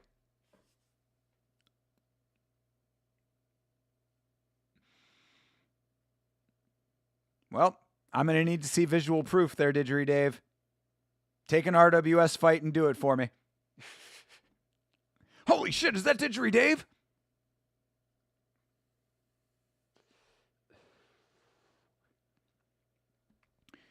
He beat Ortega after fighting Movsar. That is true. He also beat Calvin Kattar. Was that before or after Movsar? That might have been before. I'm trying to think. I don't remember the timeline. Oh, you hiss on the forward. Okay.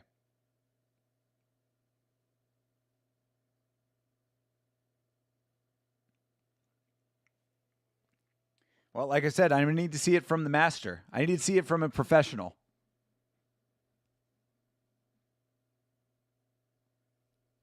Kattar was before Movsar. Yeah, I mean, it's hard to say a dude who's like, what, 1-2 or 2-1 in the division deserves a title shot. I know that Aljo is a former champion in a different division. I know all of that, obviously, but yeah, I think he needs to fight one more time, personally. All right, fight is underway. Oh shoot, I was supposed to do the timer. God damn it! That's what happens when they make these fights. They drag out the intro to the fight for so long. Wasn't paying attention. All right, we are at the 2 minutes and 30 seconds right there. That was 2:30. Left in round number 1. Oh, nice kick up top for Kanesack. Ooh, nice body shot for Kanesack. Just slapping the body.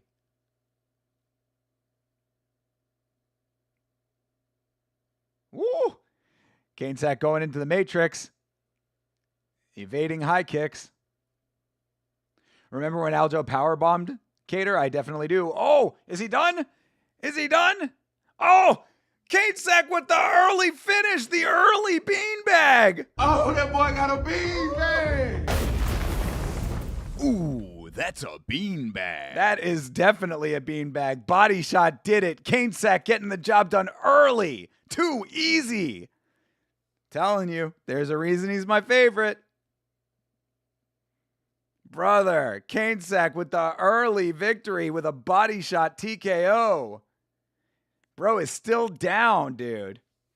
Iran's having a tough night. Bro, Lachlan, they always seem to have problems in RWS. And I don't wish that on them, but I don't know if we've ever seen an Iranian win in RWS, and I'm not even memeing right now. You remember that one Iranian that was in the featured fight a couple of RWSs ago? It was like 2 events ago that we did.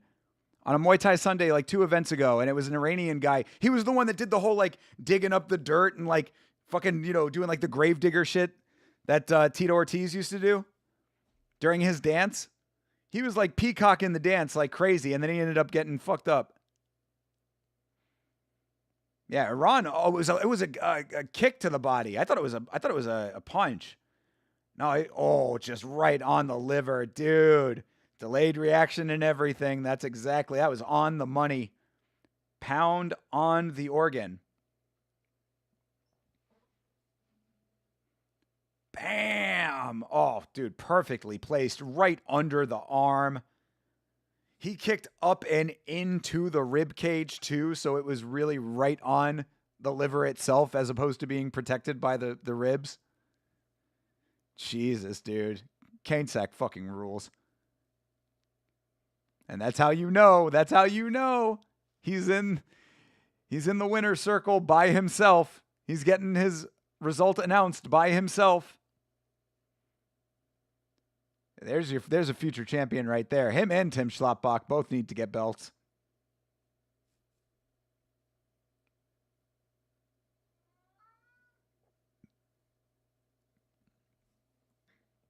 Well, damn. I would have liked to have seen some more, man.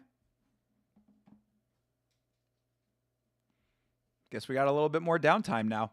Maybe we'll get some more Thai commercials. Damn, too easy for Kanesack.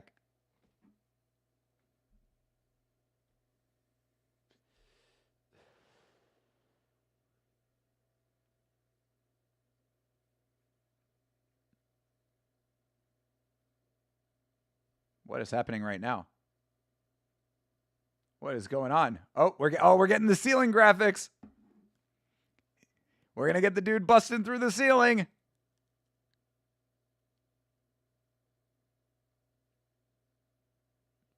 I love the ceiling graphics, bro. Ceiling graphics also rule.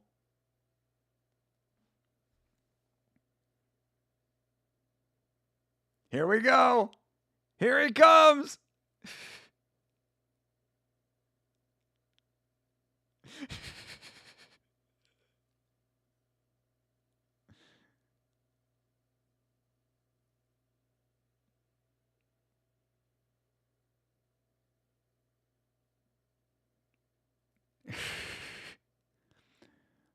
Huron Muan Pandin. There he is.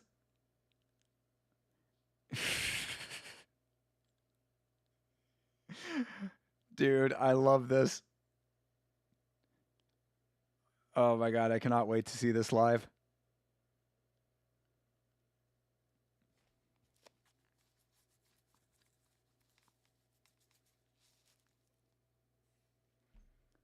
RWS ceiling graphics over the sphere? True, brother.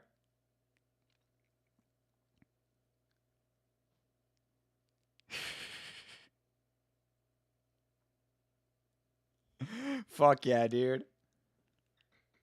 It's certainly on par.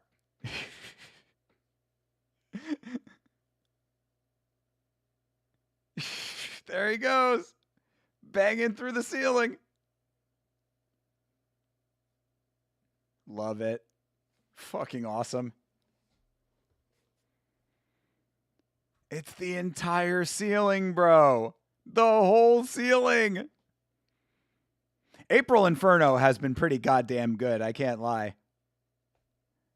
I will not tell a lie, man. RWS April Inferno has been awesome. Except for one card. The one card that had all of the title fights on it was actually like one of the lesser cards. I think that was last week. We had the card that had like 3 title fights on it. A card full of super fights. I think only like 1 or 2 of those was good. But so far this event's delivering. I'm loving this.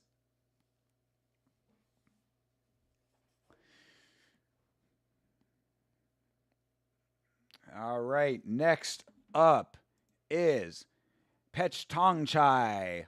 Pech Tong Chai coming to the ring.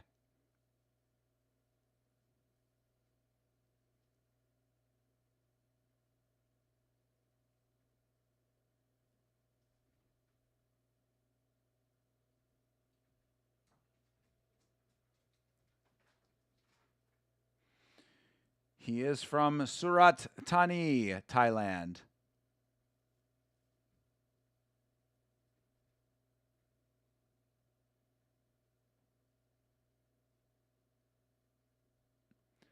The world's gonna know my name, his song says. I know that song.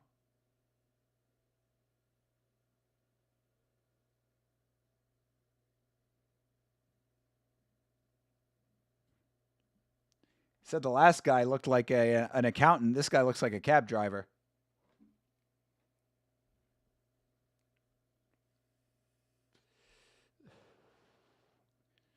All right, he's going up against Leonid Kostin. See another Russian? We've had a lot of Russians on the card. I wonder if they all come over together. Yep, he is another Russian. Leonid Kostin. He's from Kemerovo, Russia.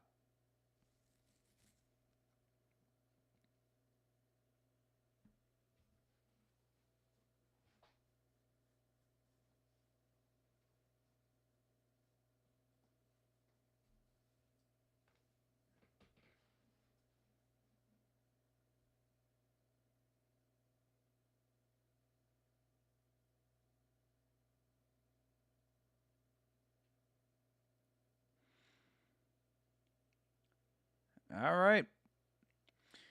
Well, let's see. Oh, the Sweeper. That's a good nickname.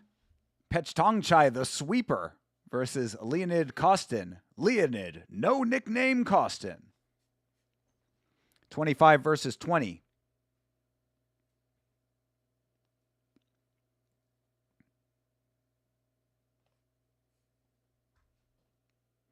They are fighting at welterweight.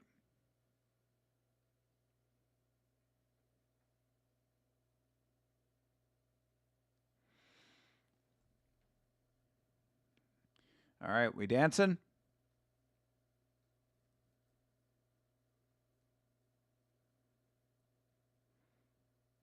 All right, they're kind of just walking around the ring. It's not exactly a dance here. Not much pageantry. You know, Leonid, the Russian, not one for flair. Cold, calculated, walking slowly. Both of them, really. Just kind of circling. The Sweeper going to send Leonid back to the front lines. Damn. The front lines of which engagement? Ugh. Oh, Planet War. We live on Planet War.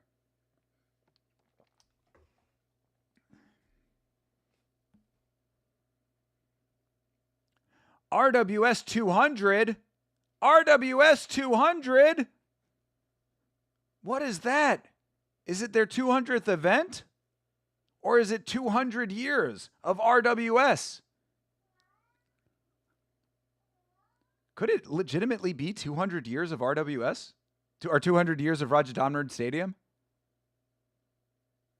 That would be what? 200 years ago would be 1826?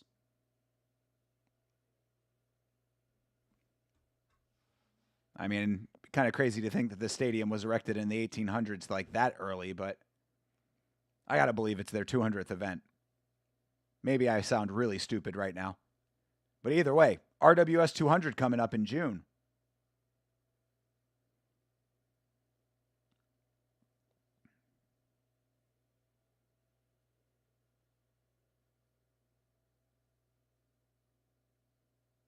All right, finally a little actual dancing over here.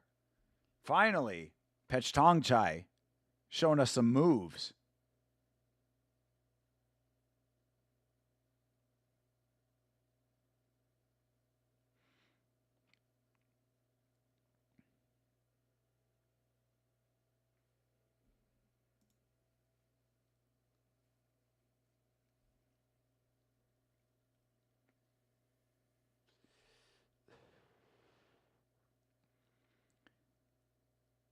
No dance moves from Leonid. Yeah, this dude's losing. This dude's losing. No dance, no win. All right. Of course, our title fight is next. I've got my finger on the timer here now, so I hopefully will give you a sync point. Okay. They go back to their corners. Fight is about to begin.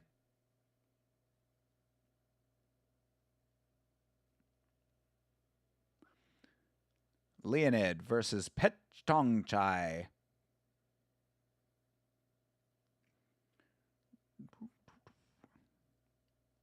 Biasu on it. How much do you Biasu on it?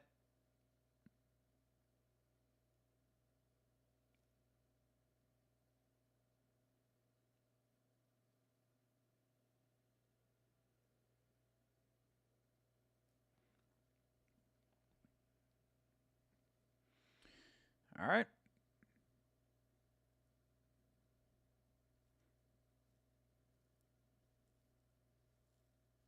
Getting our fighter introductions here.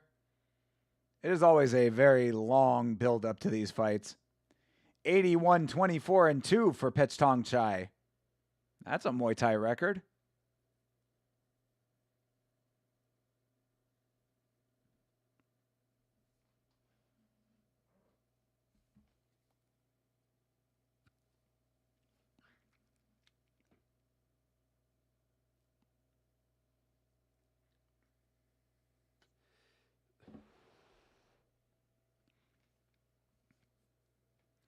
All right, the sweeper. Let's see if he sweeps his opponent cleanly. I want a clean sweep. All right, gentlemen, we're going to have a good clean sweep.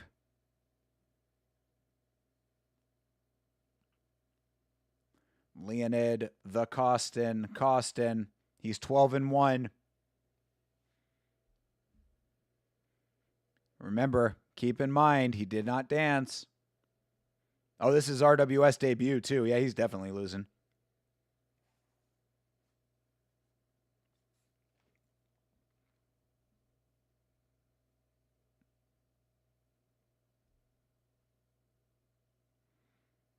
All right, fight is about to begin.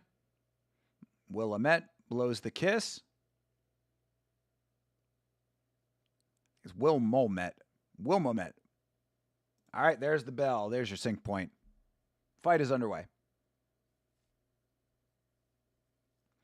All right. Finally, some action. Let's go.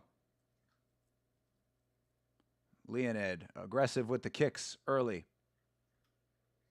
Nice, solid body kick for Pech Chai.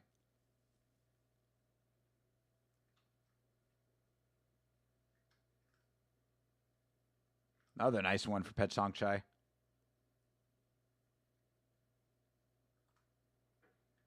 Leonid with a kick. Trading kicks right now.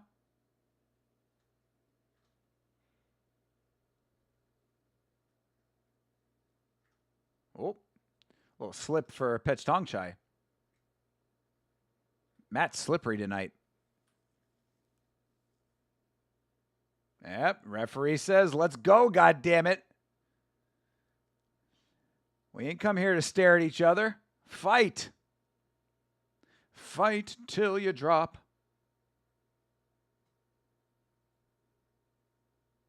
Another solid body kick for Pech Chai. Hey, Rawand, what's good, brother? Rawand. W, Rawand. How you doing, dude? Good to see you, brother. Hope you are well.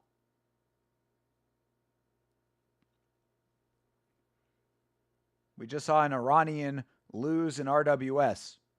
I don't know if you have any feelings about that, but it is a fact.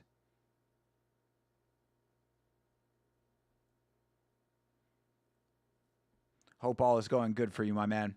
Appreciate you. All right. Kind of a slow fight between these two so far. Referee was right to tell him to pick up the pace here. Doing great, brother. Thank you so much. How are you? Dude, I'm doing awesome, man. I'm so happy to be here watching Muay Thai on Sunday night. Nothing better than that. Everything's going good. Got a busy week ahead of me, but in a good way. Things are going well, man. Hopefully going to try to get some video content out this week. But all of the live streams getting in the way of that. But I'll probably try to get a video out about the Dirty Bird. His situation. Might get a video out about Dana and the White House, maybe. Or the White House correspondence or whatever. But, yeah, things are going well, man. Appreciate you, dude. Congratulations again on your exams. I'm so happy for you.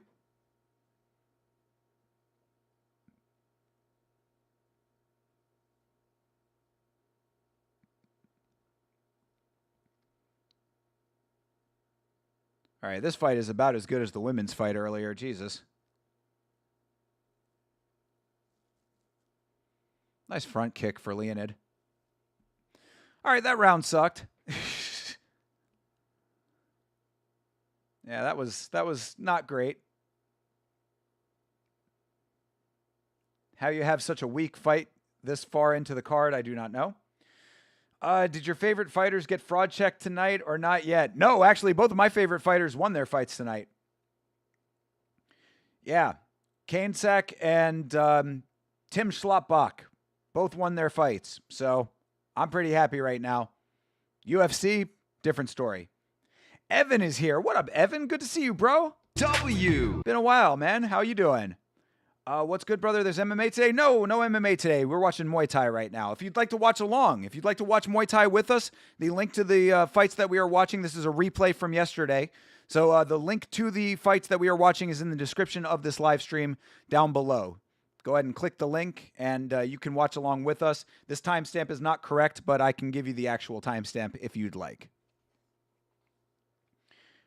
Thank you so much, brother. Yep, you smashed them good, dude. I'm really glad, bro. I'm so happy for you, Rwand. Happy to hear that? Me too, bro. Yeah, Tim Schlappbach fucking rules, dude. That guy needs to be a champion. These fights have been pretty okay, except for the women's fight at the start, and now this fight. Hopefully round 2 is better. Coming into round 2 of Pech-Tong-Chai versus Leonid Kostin.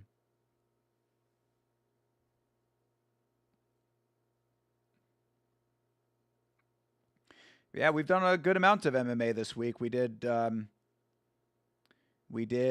Tough Enough on Friday night. Of course, UFC last night. And tonight we're doing Muay Thai. So things have been fun, man. Good times had by all. My girl Wilma Met. All right, round 2 is underway. Now it's underway. I always forget that they ring the bell and then the referee starts the fight. All right. Thought there was. Who do you think will win, Carlos or JDM? Oh, I'm going Prates all the way, man. I've never been sold on JDM. I've always thought that JDM is good, not great. I think he's had a couple of tough but still somewhat favorable matchups to him as far as the style and the dynamics of the fights go. I'm not a hater. I mean, people think I'm a hater. I'm really not a hater of the guy, but I don't think that he is as elite as being a now former champion would lead one to believe. It's early in the morning for me. I woke up to go to fucking university. Got to go right now. I'd just like to check in. Hey, Rwand, you have a great day, brother. I appreciate you checking in. Siren for Rwand, the man. Go out there and continue to fraud check university, my man. Appreciate you checking in this morning. You have a great day. Go out there and be the best.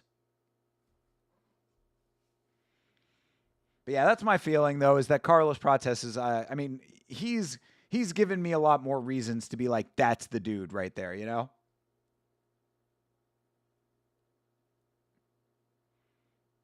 JDM is good at boxing, and that's pretty much the extent of it. I think Prates is more well-rounded. I think the knees are going to give JDM a problem. I think Prates hanging off of his back is going to give him a problem.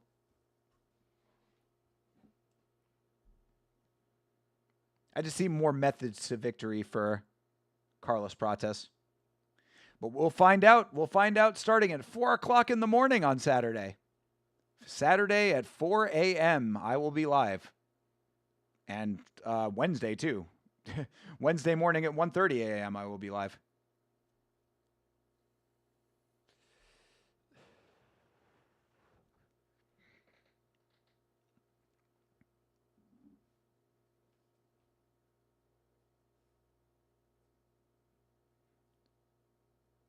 Ooh, another good connection for Pech-Tong-Chai.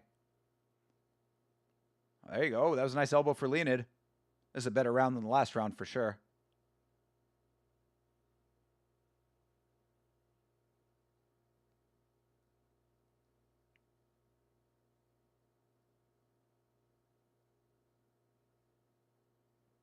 Leonid with a little blood on the eye. Oh, Petchtong Chai. Step in elbows looking good.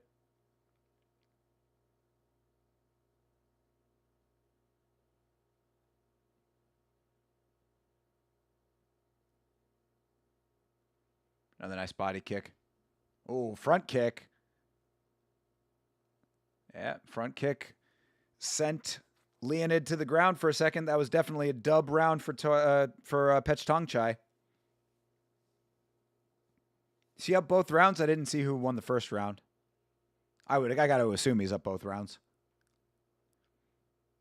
Leonid is lacking. Yep, got the trip.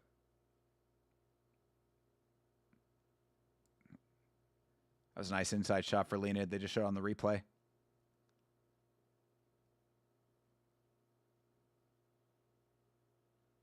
Oof. Yeah, head kick landed. Pretty clean for Petchtong Chai. Ooh, yeah, counter shot was good for Leonid there. It's good exchanges in that round.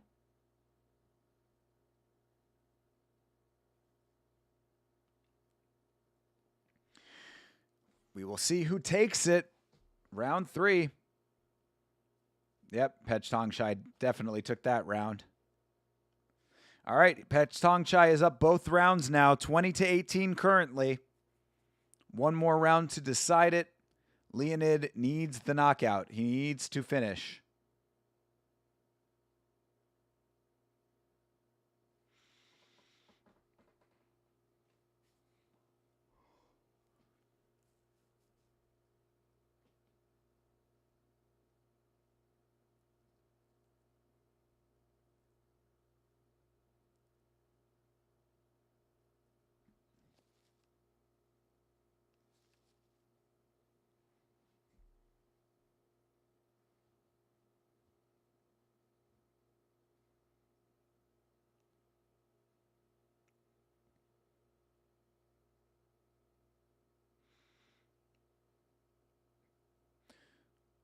All right, Will Mamet ushers in round 3.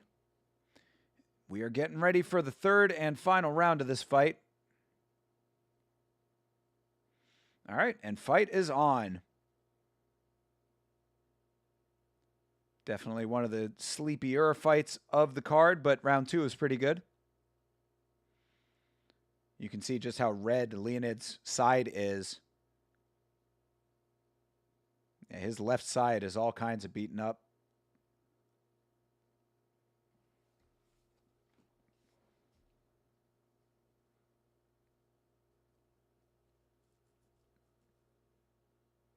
Referee, yeah, saying, hey, you guys need to fight, goddammit. You should not have the referee warning you twice in one fight.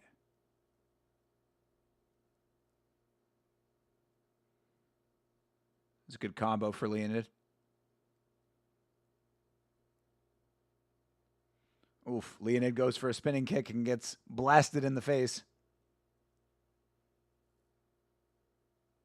Oh, another nice body kick for Petchtong Chai. Yo, Leonid's side is bleeding, bro. The underside of his rib cage is so bruised up at this point. It looks like some of the skin is broken, too. He might actually legitimately be bleeding from his side right now. Like a side of beef getting tenderized. Oh, nice elbow for Petchtong Chai on the entry from Leonid. Petchtong Chai just running this fight.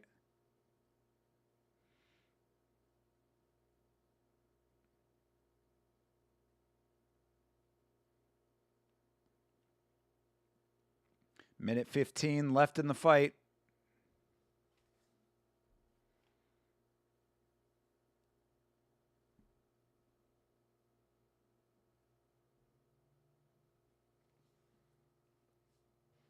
Jeez, just another solid connection. He has been battering Leonid's side, Petchtong Chai.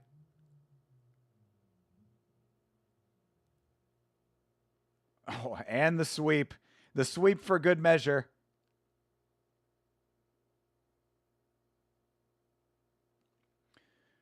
The reach advantage is too much to overcome. That is definitely true. That is absolutely true. I mean, but that's the thing, though, is that when you know that the reach advantage is as such, you need to get on the inside and just start spamming shots. If the only thing that you can do is strike, then you need to get past the kicking range. You need to be in the pocket, like, and just tanking the shots. Like, you got to be okay with getting punched in the face because you see how red his side is. I mean, his side looks terrible right now, Leonid. Pechtonchai looks like he took a brisk run around the block. He has not taken a scratch. That was a nice sequence for Leonid. And honestly, it was a little bit sloppy with the spinning shit, but that's kind of what he needed to do more of. Like, he needed to push forward more. He was not pushing pace, and he just really let Pechtonchai just have his own fight. Eye of the Tiger playing for Pechtonchai. Yeah, that's an easy dub, dude. 30-27. Across the board. We just saw Leonid's go, guys. We just saw history right there. Leonid Kostin could go on to be some big, well-regarded, well-respected Muay Thai fighter at one point in the future, but for right now, we saw him lose his O. Yeah, I mean, you see how he entered with the spinning stuff. It's like if he had just done, not the flashy shit, but just go in there with bad intentions to strike past the kicking range so that you're in the pocket, but you're actively moving your hands while doing it. Like, basically punch your way into the pocket, get him up on the ropes, and then start landing shots at close range because the ranged attacking was never going to work for him.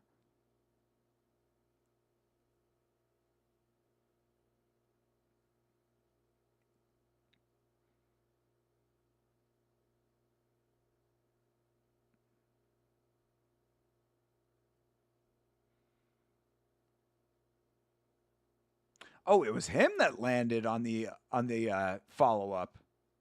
I thought it was Pechtonchai, but it was actually Leonid. Decent round for him. Definitely his best round of the fight. But 30-27, pretty easy. Unanimous decision. 30-27.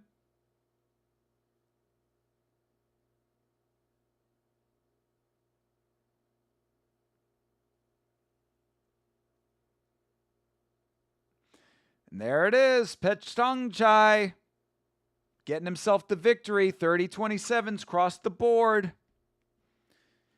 Sit him on the beanbag.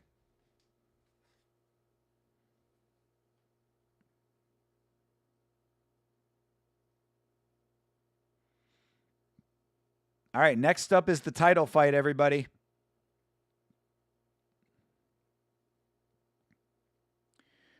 Pechmorakot is the champion. Most consecutive Rajadamnern Stadium middleweight title defenses with 3. This is a credentialed middleweight champion. Going up against Salim Khan Ibragimov.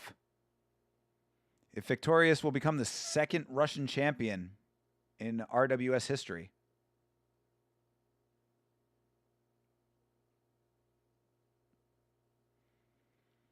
Yeah, showing us Pechtonchai's clean sweep. There you go, right? Lachlan, you were saying, he's the sweeper. He lived up to his nickname. That was a clean sweep. 30-27s across the board. Doesn't get much cleaner than that. More ceiling graphics. There he is. There he's going through the ceiling.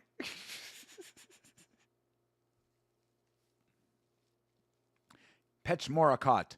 Bang Mad Klongtan. Bang Mad Klongtan versus Salim Khan Ibragimov. Why is Ibragimov looking at me like that? Bro, quit looking at me funny. I'm sorry I can't pronounce your name, okay? It's not my fault.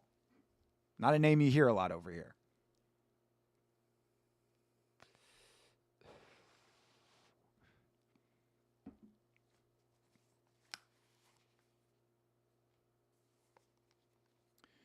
More ceiling graphics. More graphic package.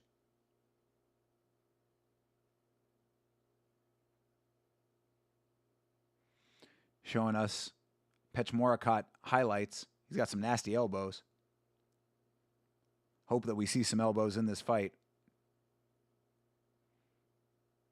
Yeah, he's got some sick elbows. And there he is with the RWS belt buckle.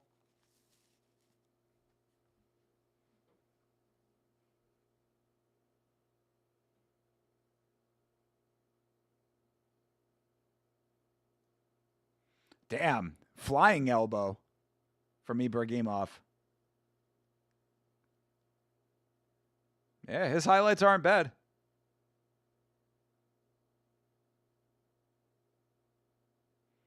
Yeah, a couple solid knockouts there.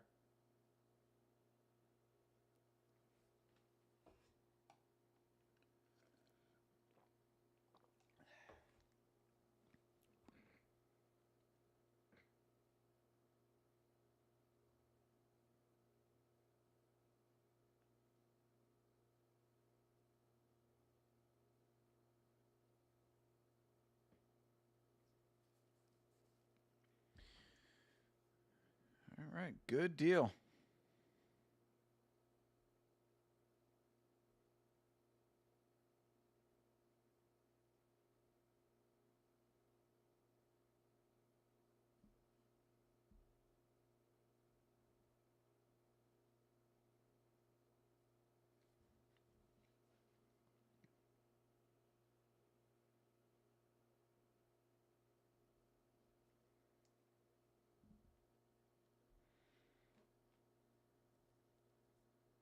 Oh, he beat Saenchai Pechmorakot.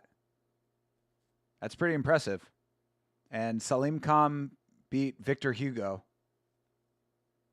Not that Victor Hugo, but a different Victor Hugo.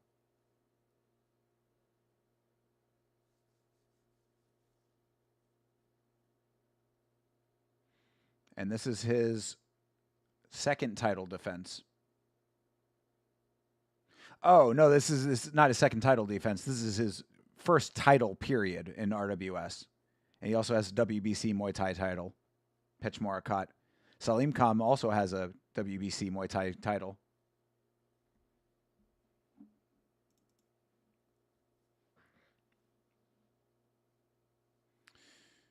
All right.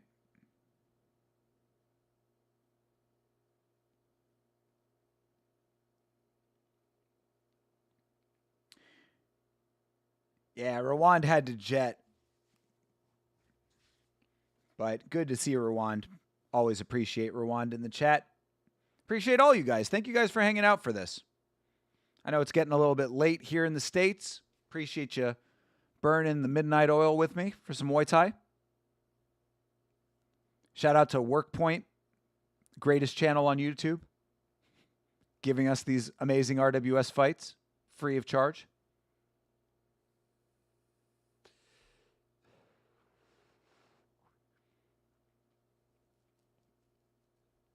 Shout out to Bleeding Edge and all of the other fine men and women out there saving lives, keeping people healthy. Appreciate all the hard work you do, all the very selfless work that you do.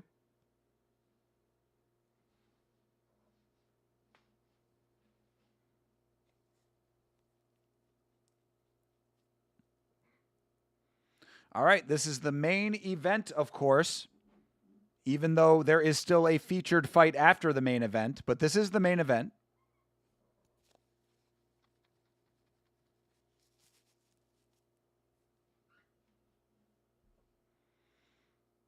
Yeah, Pechmorakot is a pretty credentialed guy here. This is a dude that comes in with a lot under his belt, a lot of accolades. I don't do it for the accolades.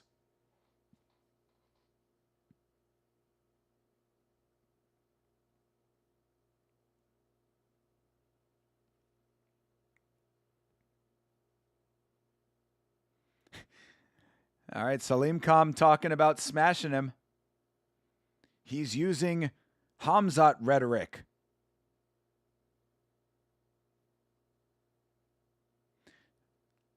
The ceiling's on fire. Thanks, man. 11 hours in only one. Oh, 11 hours in and only one to go. All right. You can see the light. My man, dude. 11 hours in. Damn, 12-hour shifts. You are the man, brother. I couldn't imagine doing the stuff that you do. That is so crazy to me. You guys out here working hard. It's crazy stuff, man. It's awesome. It's really great. Always back the one that looks Mongolian? All right. Well, neither of them are, but... Oh, he's a Dagestani. Uh-oh. Can Dagestan also Muay Thai? Shit, dude. The Dagestani invasion continues.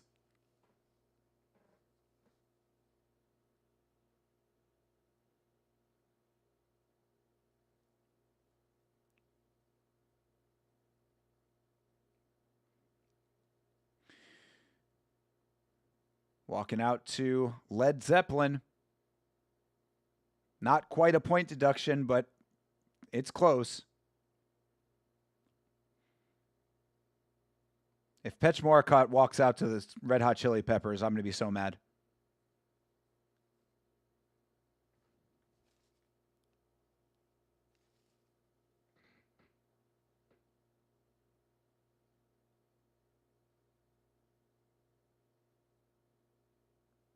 Light show looking cool. Dude, every time we watch this, I'm always like, God damn, Rajadamnern Stadium looks so fucking awesome. Look at this right now. This is awesome looking. What style would you call Islam stand-up? Combat Sambo, I guess. I mean, it's certainly not traditional Muay Thai, I'll tell you that.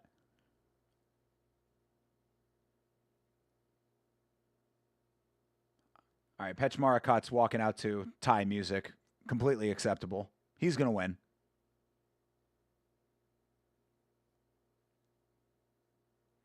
Yeah, I mean, I would say that Islam has, you know, a pretty well mixed martial arts stand-up base with roots in combat sambo. I think that tracks.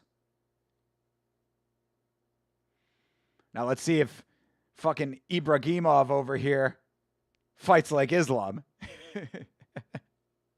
Just because they're both from Dagestan don't mean they fight the same, you know?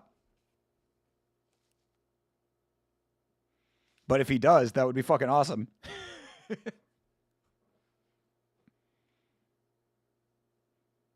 Yo, Petch Morakot's walkout music is actually dope as fuck.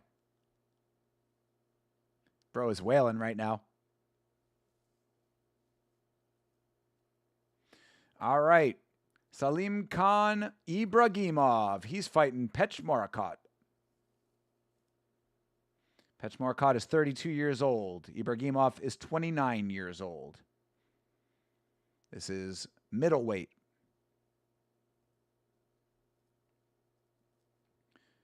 Ibragimov got a lot of height on him. 178 to 185. I would believe that is centimeters. So a little bit of a height advantage for the Dagestani. And, of course, you know how this goes. The winner getting 150,000 baht with a knockout award of 200,000 baht and a fighter spirit award of 100,000 baht.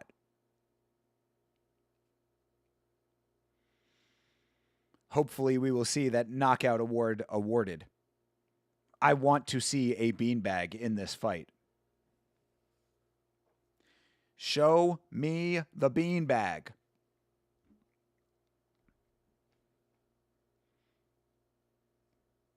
All right, so Salim Khan is number 3 in the world. So number 3 versus the champ.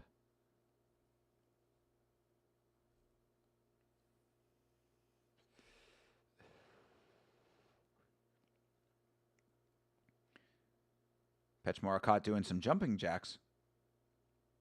And then marching in place. I mean, Petch Morakot is a very credentialed fighter, but I don't know if I'm really digging his dancing right now. How will this fare in the fight? We were just talking about this very subject.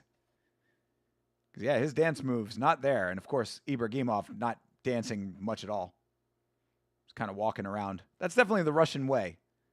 You don't really dance. You just sort of circle the cage, or circle the octagon. What the fuck? Circle the ring. Jesus Christ. I'm stuck in UFC brain. You got to shake the box a little bit. Yeah, you just kind of like make a big circle around the ring. Lackadaisically.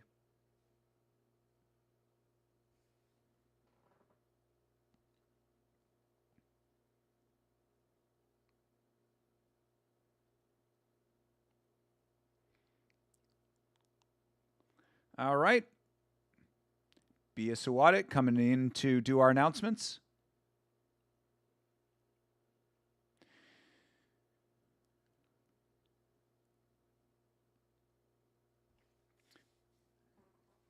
This is the main event of the evening. I love the graphic in the background of like the Coliseum of fighters. That looks so cool. It definitely looks awesome when you're announcing the fights, you know? It's like the Hall of Fame of like bronze statue fighters. Look at that. Look at that graphic in the back. It's awesome. What country is the champ from? He is from Thailand.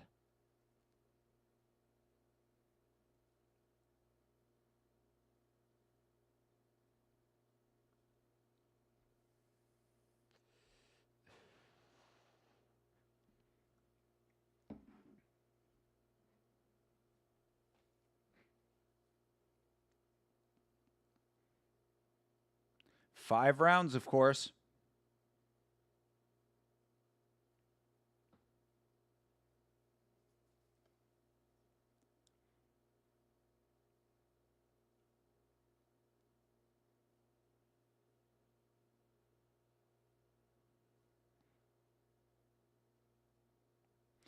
All right, Salim Khan, Ibragimov, 33, 7-1.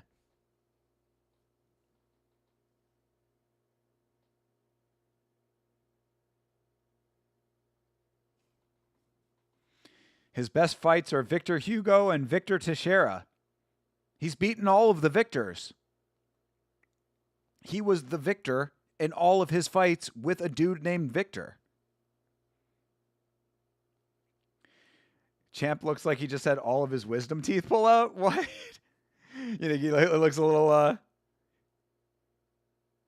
he looks a little bit out of it. He's still getting out of the anesthesia. He's blinking a lot. Got a little bit of a nervous blinking twitch, perhaps.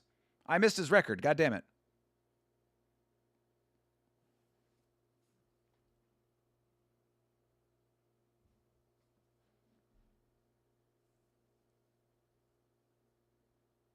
Yeah, he is blinking a hell of a lot.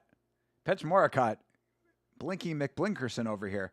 Remember that one guy from the Contender Series, the commentator that was blinking a lot? That's a couple of years ago now, but he might be back. Holy, dude, oiled to the gills.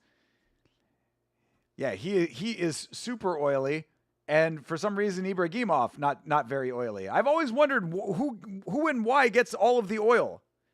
The oil in his eye could very well be, because you can see that Ibragimov is oiled, but nowhere near as oiled. Kratom, yeah, he could be on Kratom. That's true. All right, fight is underway. Kick to body for Petch Morakot. Low sweeping kick for Ibragimov. Kick to leg. Petch Morakot putting pressure on. Ibragimov circles out.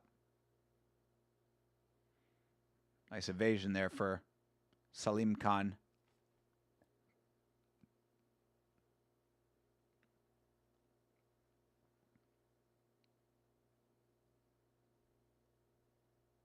All right. Petch Morakot goes straight into the clinch.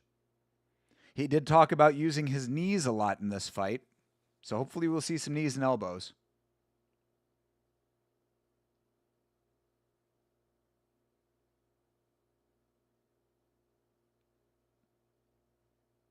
Good body kick for Salim Khan. Pechmarakat punching his way into the clinch. Wish he would just stay at range a little bit. That was a nice knee in the clinch, though.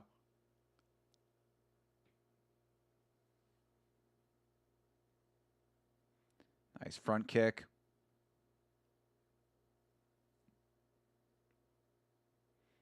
I mean, Pechmarakat is putting a lot of pressure on, but he's not using it effectively with the striking, I would say, right now. Oh, nice. That was nice work. Nice timing shift on that. Double feint into the kick. Oh, nice evasion there by Salim Khan. Had to duck that one.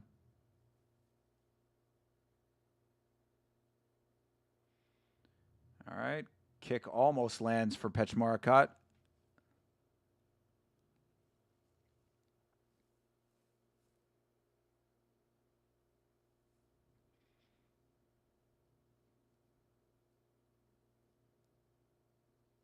That was a good connection.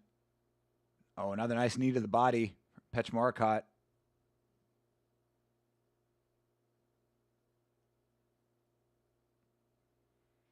All right, Salim Khan grabbed the leg for a second. They break.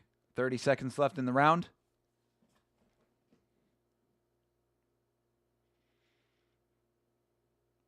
Another nice body kick, but Ibragimov gets the sweep of the leg.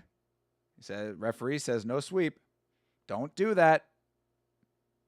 Oh, yo, Ibragimov going for the jump elbow. I don't know if he got all of it, but nice move. Getting flashy. Ooh, good connection for both of them there. It's a competitive round, but it's a slow first round. It's a 5-round fight, of course. Oh, geez. What the... Damn. I say that, and then I get the look at Ibragimov with a huge gash. Jesus Christ, show me the replay on that. What landed? That had to have been an elbow. Brother, look at that. Oh, my Lord. All right, RWS, yes, show the sponsorship now. Show me what landed.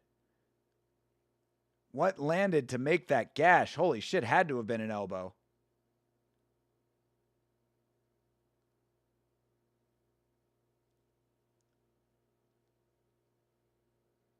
What's the one that did it? Show me the gash. How many times I've said that in my life.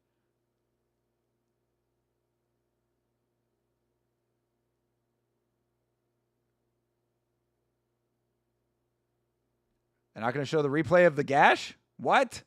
Excuse me? All right, Pechmarakat wins the round, of course. Blinky Bill looking casual as fuck. I mean, shit, dude. When you have put a gash into your opponent's forehead over his eyebrow that big, I guess you have the liberty to look casual. I mean, virtually no Vaseline on it either. I mean, they put a little bit of Vaseline on and then washed it all off with the water. Yeah, Blinky Bill is right. This dude blinks a fucking shit ton. But they didn't show the replay. They didn't show the replay of what did it. Oh my God, stop with the fucking sponsorship. Show me the replay. We're going to have to see if they let this fight go on. We've seen gashes stop fights before.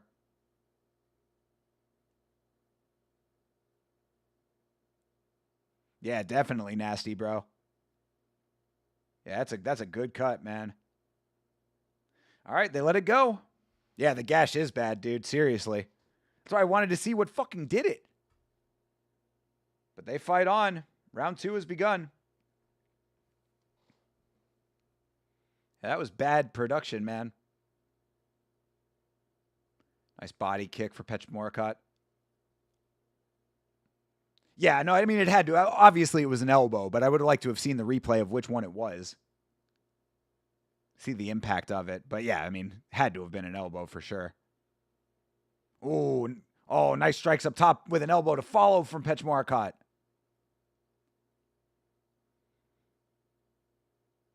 Kind of looks a little bit like Max Holloway in the face. Oh, here we go. Are they showing the replay of that? Oh, no, they're showing the... Okay. Showing the replay of what just happened.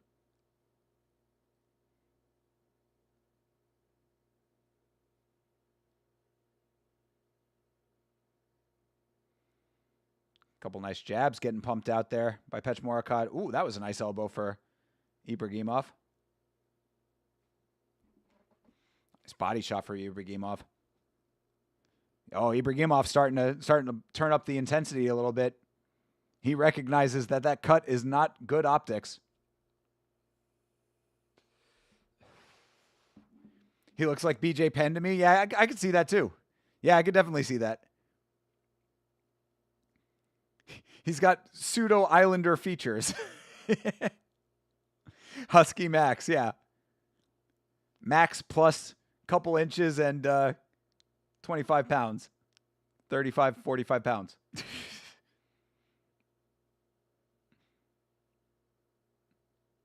Yeah, I could definitely see BJ Penn also. Of course, obviously, the Islanders do have a lot of Asian influence in their heritage. Oof, another big elbow from Pechmorakot.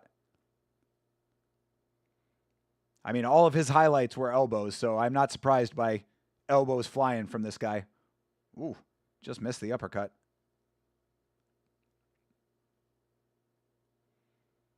Ooh, spinning elbow misses for Ibragimov. That eye is bad. Yeah, I mean, it's all the cut, but it's just the optics are terrible right now. I got to give Ibragimov credit, though. I mean, he recognizes he is definitely fucked up. At least, again, optically, he's fucked up. So he's turned up the intensity. That was a beautiful spinning body kick by Ibragimov. But Pechmorakot just eats it. Oh, ooh, that didn't look legal. Bro just hit an elbow to his back when Pechmorakot was through the ropes. Glob of Vaseline. But that's what I was saying. Between rounds, it didn't even look like they Vaselined it all that much. Or if they did, it was they washed it all off with water. We know what a glob of Vaseline looks like around here, Jeremy. We've seen some shit. Yeah, they're gonna need to fucking Vaseline the fuck out of that thing. Get that dude from Patong Fight Night to come in. Take a fucking catcher's mitt full of Vaseline and just slap it on his face. Bro literally filled up a baseball glove with Vaseline, just flung it at him.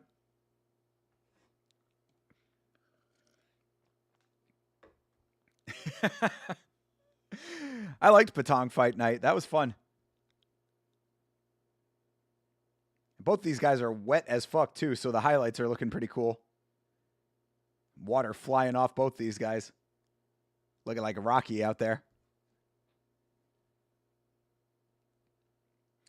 All right, another round for Pechmorakot. Salim Khan is down 2 rounds right now, plus a very gnarly gash. Things are not looking good for Dagestan at the moment. Even though... Oh, there you go. There's the close-up. And you can see a little bit of Vaseline, but, I mean, that's nothing. That is nothing compared to what we've seen. When are we going to watch Deep again? Everybody wants to watch Deep. Dude, I'm so down. I am so down. As long as everybody is cool with paying for it, let's find out when the next one is. I'll do it. I would love to do it. I love Deep so much. Again, as I have said, Deep is possibly my favorite watch-along we have ever done. Shoot a double. Let's go. For real, the Dagestani instincts just kick in. You just see the switch in his brain click, and all of a sudden he's going for the single leg. With the big gloves on, too. We've seen it before. We have seen it before. All right, round 3. Can't believe this is only round 3 with that big old gash. All right, another good body connection for Pechmorakot. Yeah, let me find out when the next Deep is. Because I'm down. If everybody wants to watch Deep, I'm down to watch Deep. I love Deep. As I said, Deep was... I could never imagine a bunch of Japanese dudes fighting inside of a gymnasium being one of the best cards I have ever seen in my life.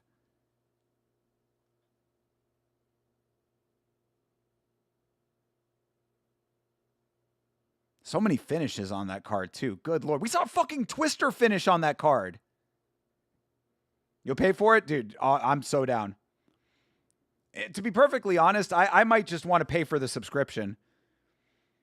Right now, it would be a little bit hard to swing. It'd be a little bit hard to justify as far as the money situation goes. But, oh, yeah, they're talking to the doctor. Okay, all right, he's good to go. They just had the doctor wipe him down a little bit. Wipe me down. Yeah, plus Pokemon. True. Very true. Pokemon walkout was super goated. All right, good body kick, but Pechmorakot turns it into a knee to the body. Ibragimov drags him across the ring. Another nice spinning kick for Salim Khan. A nice body kick for Salim Khan. Oh, and Pechmorakot just catches it and reverses into his own kick. Beautiful countering. Bro, he's got him backed into the corner legitimately. Oh, nice elbow connection for Pechmorakot. That was a solid connection for Ibragimov. Oh, Ibragimov swinging. It's a good fight. It's one of those kinds of fights where it's like, even if Pechmorakot is up on the rounds and getting the rounds to him, this is still good activity on the other side. He needs a knockdown? No shit, he needs a knockdown real bad. Especially at this stage of the game. I mean, this is the halfway point. He's going to have to win every one of these rounds now. And it looks like a knockdown's the only way it's going to happen. It looks like he's putting the power out there, though. You know what I mean? Like, his power shots are looking good. His accuracy is not amazingly good, though. Like, he needs to be a little bit more accurate with his hands. His kicks are pretty accurate. And also, Pechmorakot is just so nice with these fucking reversals, man. I mean, like, he is countering with every catch of the kick. He has such a great move where he catches the kick and then he like pushes forward into his own kick. Really nice, like a counter reversal, basically, is the only way I can really describe it a bit.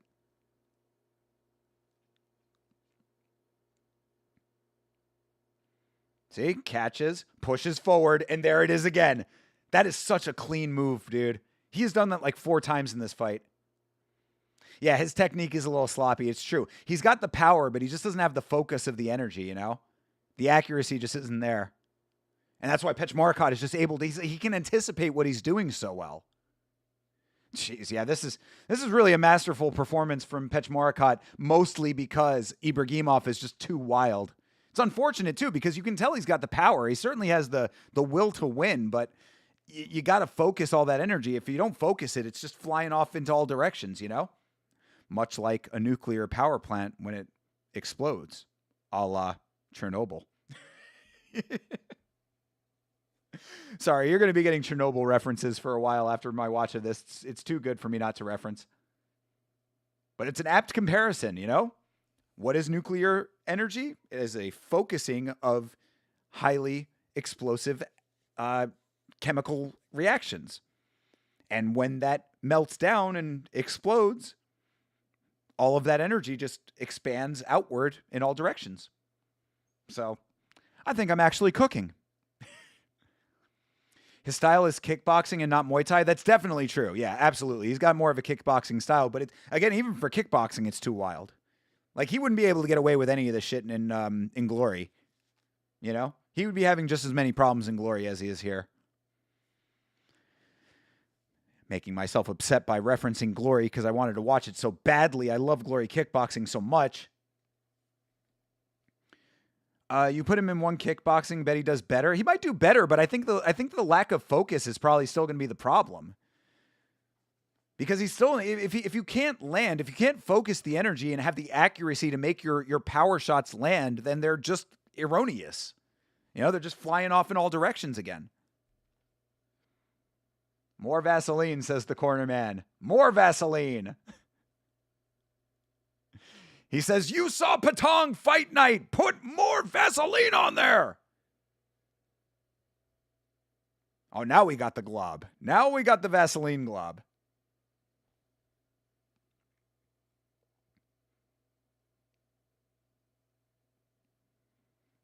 See? These are all of the fights that are going to inform Jeremy Hall's amazing combat career. Very proud to be a part of it. All right, round 4. All right, they're fighting in the pocket right now. Ooh. This is better for Ibragimov. I mean, this is the range he wants to be at.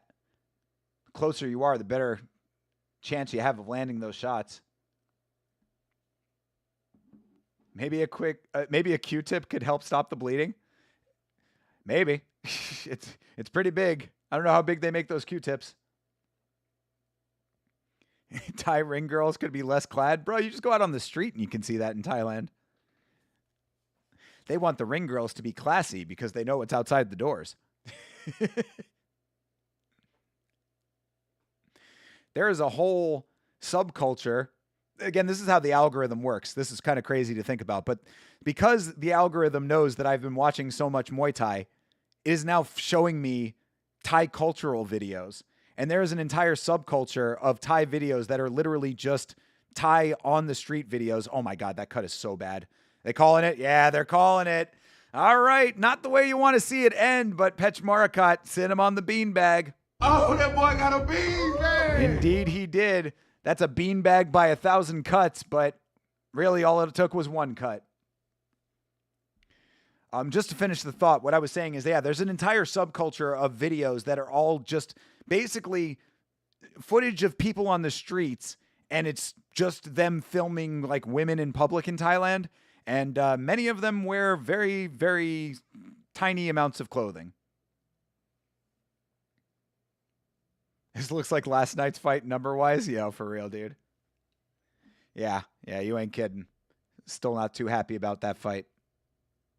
Indeed, it is over. I'm surprised that they didn't stop it earlier, honestly, and not because I wanted it stopped, but because RWS is a promotion that has been known to stop fights because of bad cuts. Like, they generally take a pretty harsh stance on cuts, and if it's bad enough, they will not let the fight continue. I guess because this is a title fight, maybe they let it go a little bit longer, but that cut did look bad enough to stop it earlier, in my opinion. Oh, that was the one that did it right there. I think it was that elbow. Yeah, they just showed the replay of the elbow. Got beat by a redheaded stepchild? What? Pech Marakat, the redheaded stepchild? Damn, that was a nasty elbow to the cheek. Shit, dude. That's a big stepchild, bro. I don't know if I've ever told that story on stream about the time that I was over at a lady's house and her son was there. And he was fucking huge. And the way that you handle it is by being the man. I was invited here. You know, I talk to you like a man. Hey. That's a typo. Gotcha.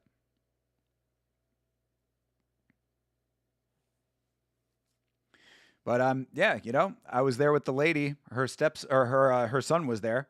I think I was 28 or so, and her son was 18. Still living at home with his mom. And you know, he came out. We were about to sit down to dinner. She had made me dinner. That was the agreement we had. She was going to make dinner for me. So we were in the living room eating dinner, and the son came out. He was fucking massively huge. And I looked him in the eye, said, "Would you like us to join us for dinner?" He said no, respectfully. I said, "All right, well, we'll be here if you want to hang out. Love to talk to you." And he again declined that, went back to his room. And then me and his mom had a very nice night.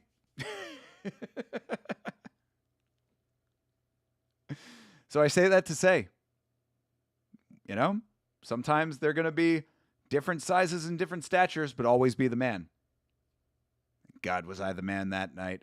Let's go.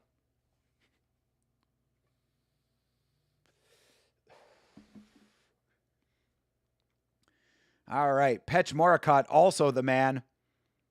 Getting himself the knockout bonus, too. Hell yeah, 200,000 baht for our dude. $200,000. Baht. 200,000 baht for Pech Morakat.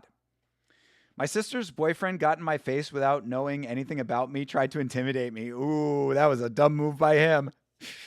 Was he bigger than you, though? Did he eventually find out about your combat sports experience? How did you handle it as well? I got so many questions.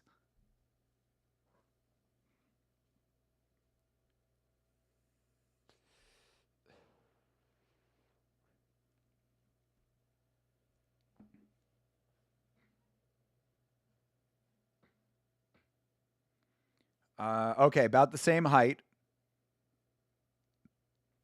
So roughly same size. And he has since found out about your combat experience, I would suspect.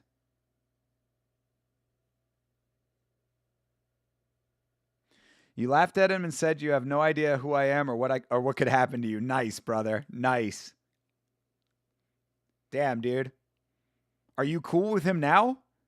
Because, like, that would be something that, like, if that happened to me, like, I would instantly be like, all right, now we got problems for real. Like, you only get, and also, was this the first time that you had ever met him? That's another question. Because if I was going to meet my sister's boyfriend for the first time and he instantly got in my face, yeah, you don't get a second chance at that. Your boys now? Okay. Well, I'm glad to hear that at least. But I would certainly have not been great with that situation. Like, that would just put that sets a bad tone for the relationship. You know what I mean?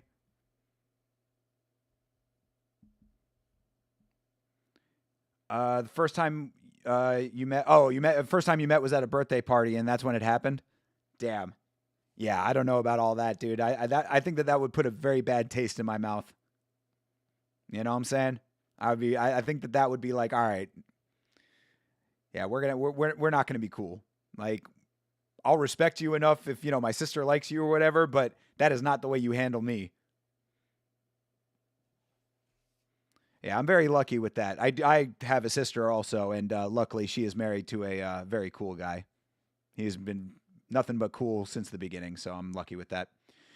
I think it was also because my mom told him that I carry a Glock 19. Jesus Christ, dude. Then he is doubly dumb. No offense to your sister's boyfriend, but good Lord. Why would he get up in the face of a dude who could be carrying and then also could be killing him with his hands?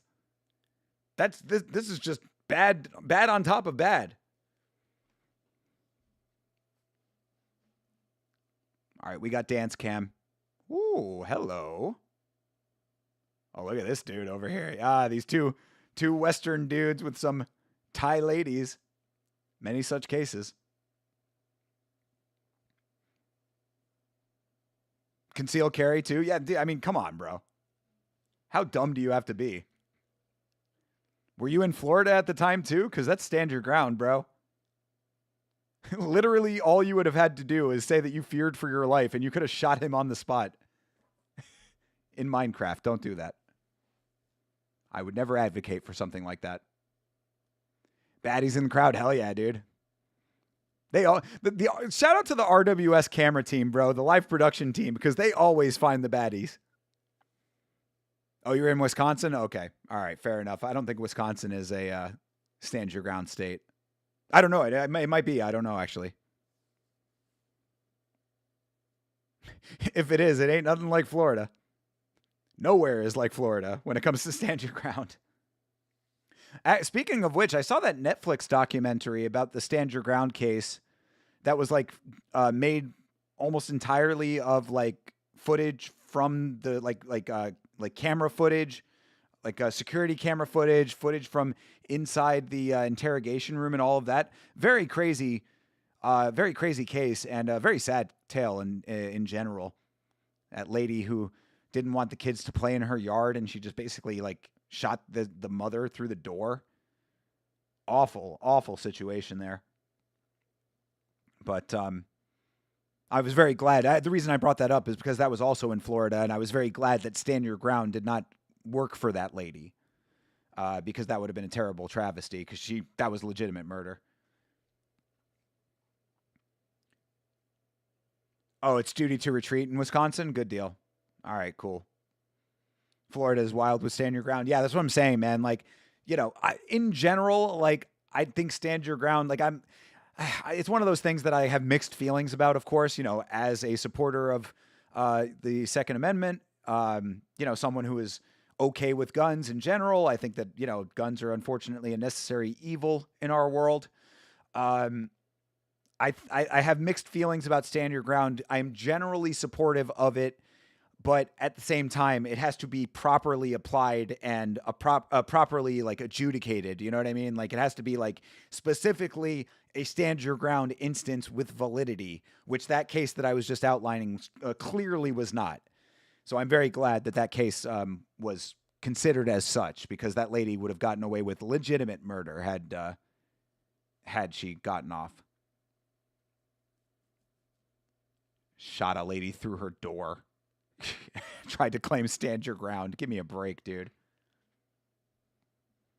I would have thought that castle doctrine would have been the more applicable thing there, but either way, I mean, that lady was A, a fucking ultra Karen, and B, a racist on top of it. So double fucker, It also didn't help that she was looking up stand your ground on Google like the day before it happened. All right, Daniel Matthews versus Gennaro DeMio is coming up here. Daniel Matthews is 21 years old. Gennaro DeMio is 26 years old. This is our featured fight, so hopefully we're going to see a beanbag to close this stream out. This has been a really fun one, guys. I appreciate your company.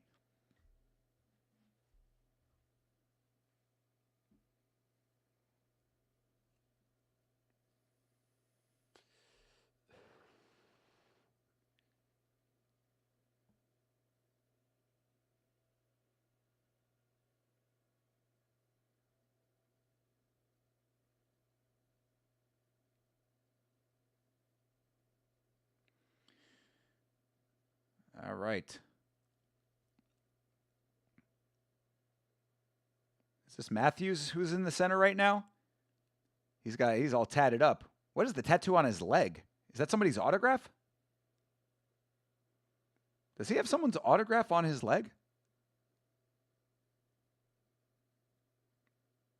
Shit, dude. Vong is what it looks like. That would be kind of crazy if he just is like a fighter that he really admired and he like tattooed the autograph. I've seen people that have done that, for bands and stuff. There you go. There's some good shots of his back tattoos. Yeah, this dude is about that Muay Thai life. He's got 5 Muay Thai tattoo or 5 traditional Thai tattoos on his back.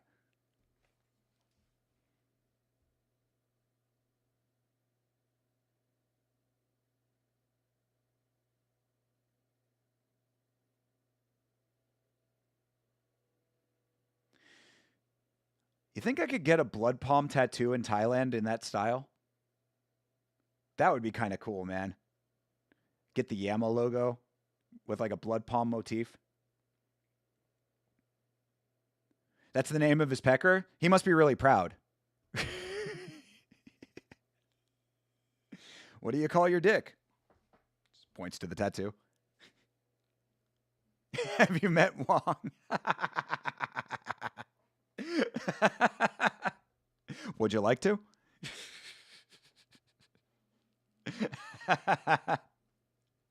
Let's go. I mean, I wonder how many women in Thailand can say yes. How many women in Thailand can say that they have met it?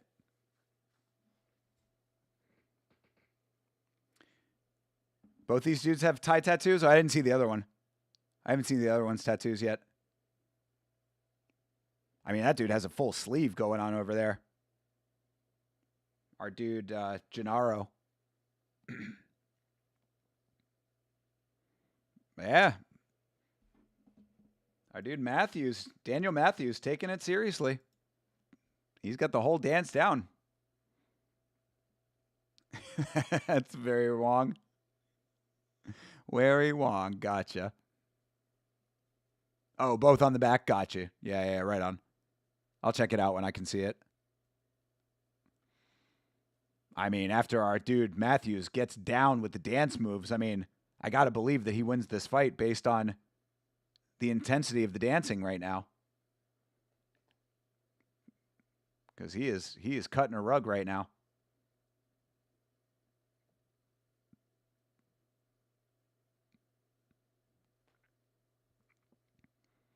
I want to know what the time limit is on the dancing. Like, what if there was a guy that just wouldn't stop dancing? We're just there for like an hour. He just won't stop. Gasses himself out.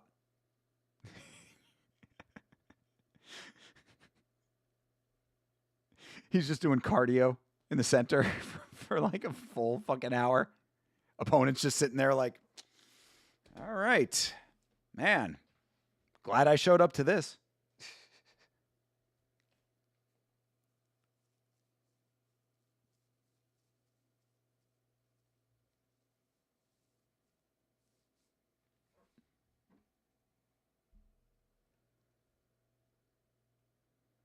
Hey, this dude Daniels needs to finish up so that I can. Oh, see, referee trying to get in there, and he's like, nope, he's still going. Oh, he's emoting now. Now he's doing the break dancing where he's emoting at his opponent. Referee was about to step in. He's like, oh, nope, he's not done yet. All right, he bows. He does the lasso. Oh. Choreographed. Gennaro's getting into it too.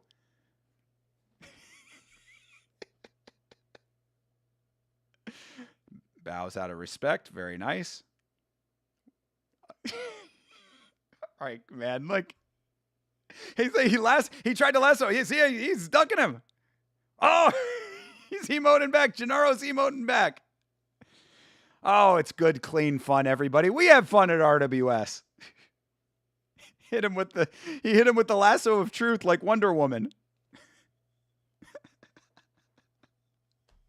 Oh my God. Oh, man. We have fun here at RWS, but there's something very serious that needs to be addressed. Fighting is awesome. This has been a public service announcement from Rajadamnern Stadium.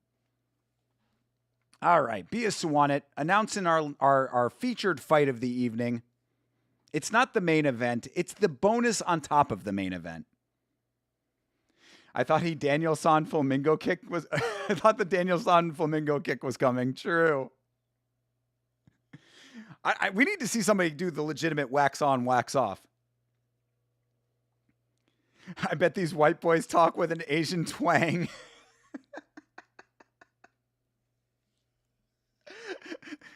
Just at the bar trying to chat up Asian chicks, like thinking that that's working for them. Asian chicks just going with it like, oh yeah, huh? Speaking in English, but like really trying to overpronounce the Thai words. Gotta love it, man.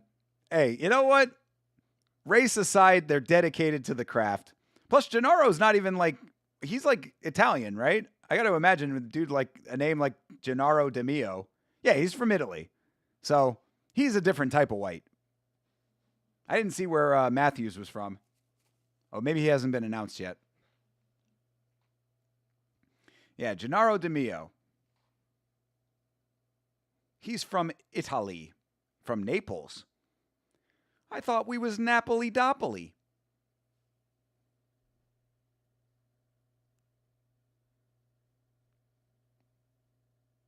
All right, Matthews. Where's Matthews from? Oh, they already said it. My bad. God damn it. I didn't see where he's from. Somebody see where Matthews is from? Either way. Naples versus wherever the fuck.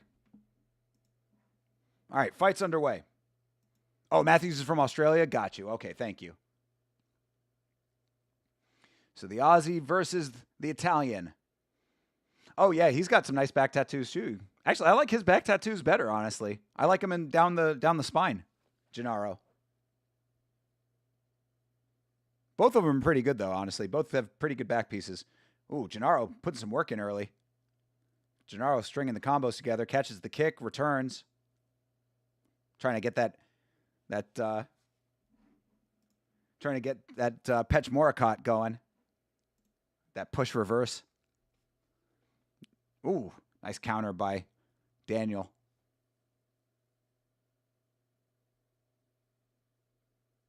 Mr. Matthews.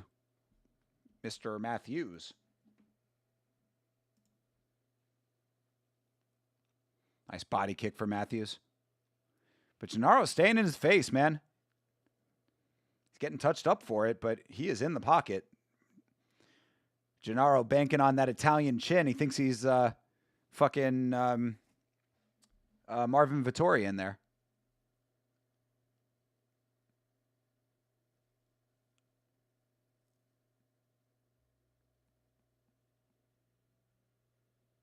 Ooh, nice couple from Matthews. These guys are throwing. When in Bangkok, you bang cock. I don't know that to be true. Hydra seems to think so. I mean, Didgeridoo Dave, you've been around the world. You tell me. Lachlan, I know you're going over there.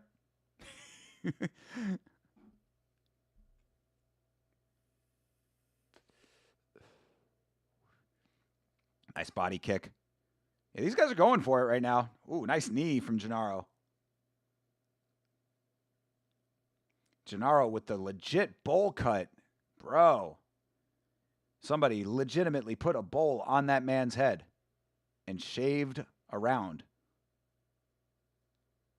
Ooh, nice connection for Matthews. Oh, nice combo for Gennaro. Yeah, these guys are trading, man.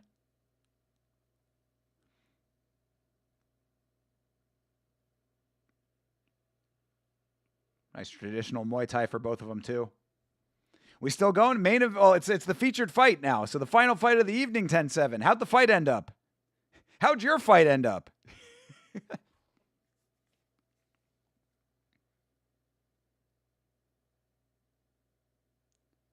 Nice teep. All right, good round. That was a solid round, solid first round. Hard to say who won that round. They were really trading. I had a girl to protect from the wonders of the ladyboy. Okay. It was a no contest? All right, cool. Good. That's an acceptable ending to that fight. Hopefully all of the inner family nonsense is taken care of and you got to smoke in peace like Kodak Black.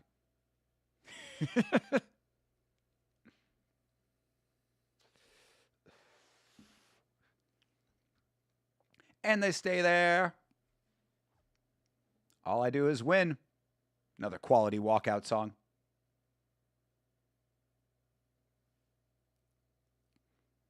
Another walkout song that could instantly backfire on you, but still a good one.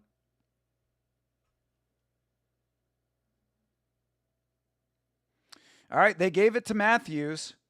I don't know if I agree with that necessarily, but all three judges gave it to him, so we'll go with that. Don't ask me why I tried poutine at an Italian place. It was an upscale, fancy Italian place, and they were serving poutine. Okay. Was it good at least? Because I had poutine in Canada, and it was rather underwhelming at the place that I had it at. But I've been assured by my Canadian friends that there are much better places and that I need to go and find it when I go back. So next time I'm in Canada, I'm going to the poutine spot.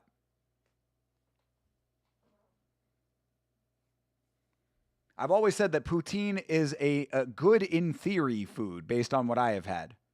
In practice, not so much, but again, I need to have the real stuff, apparently. Even though I was in Canada and at an industry party where you'd think that the food would be of a decent quality. On Pheelung Street, the American section, a dude approached with a menu for a club. Had smoking show, ping pong show. Really?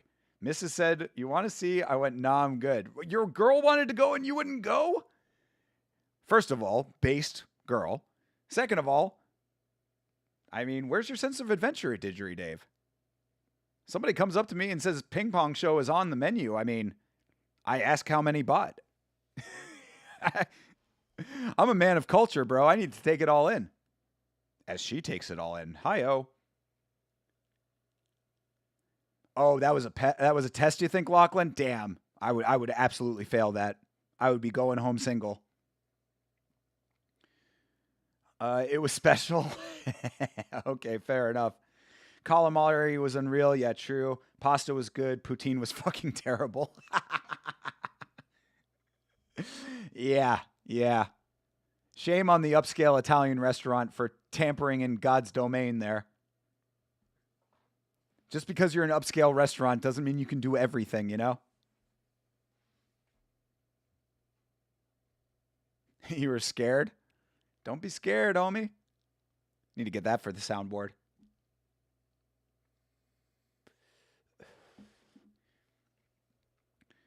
Yo, they better give one of these rounds to Gennaro, dude. This Gennaro's really trying to crush over here. Plus, he's got Matthews all bloodied up now. Open to cut. Oh, another elbow lands. Yo, Gennaro trying to take over. Yeah, Gennaro definitely taking this one.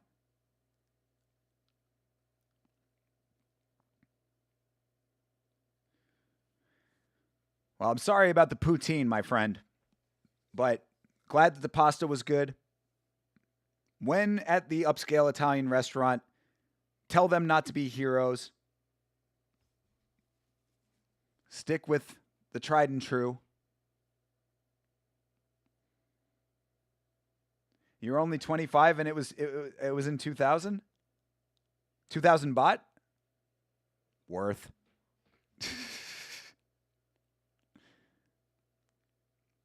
What country are these fights in? These are in Thailand. This is at Rajadamnern Stadium, the oldest Muay Thai venue in the world. Rajadamnern World Series. Staple of the channel now. Sundays are for Muay Thai around here. And this fight is good, dude. Oh, hell yeah. Matthews trying to punch back.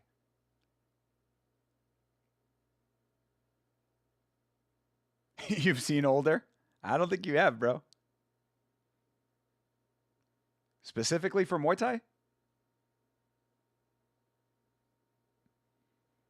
Rajadamnern Stadium would call you a liar. But I'll believe you, because you're the homie. All right, that was definitely a better round for Gennaro. I thought Gennaro won the first round, honestly, so I'm not surprised. 1-1 going into the third, definitely. Yeah, let's see how bad these cuts are. You were there when it was created? That tracks. There's the glob. There's the glob of Vaseline, Jeremy.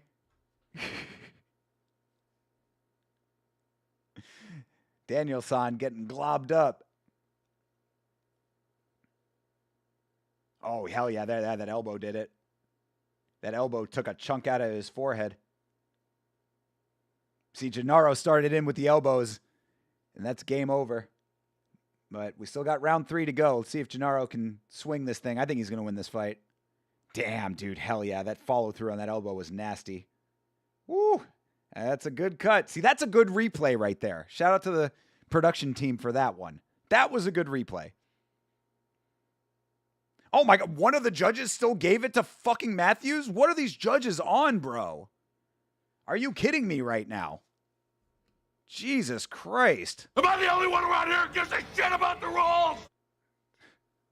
Ridiculous. 1919 on 2 judges' cards and 2018 on 1. That is absolutely atrocious. You ever play any FromSoft games? No, I have not. But I am familiar with them, though. They just shut down, didn't they? Not too long ago, right? I thought that was very unfortunate. I think. Oh, no, that's Telltale that shut down. My bad.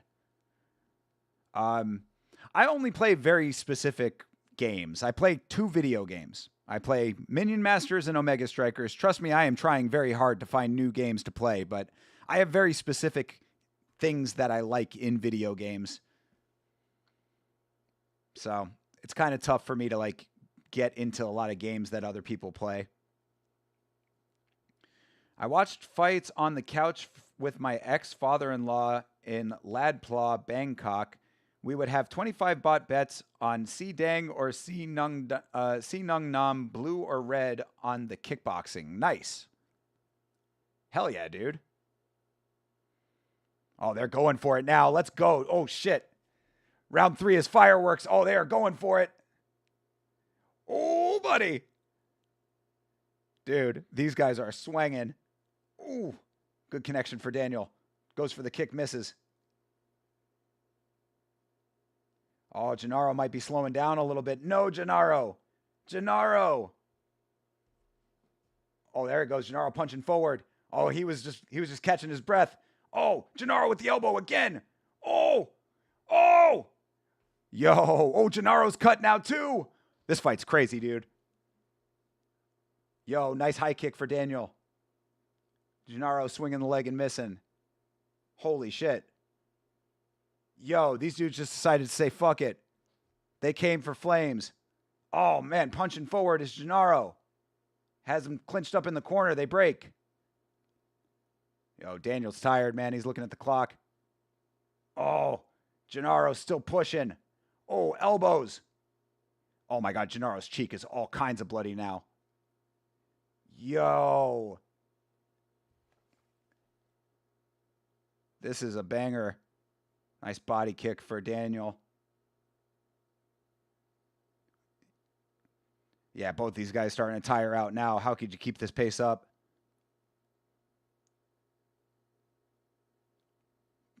Ooh, another nice body kick for Matthews. Another good connection for Gennaro. Ooh, just misses on the kick.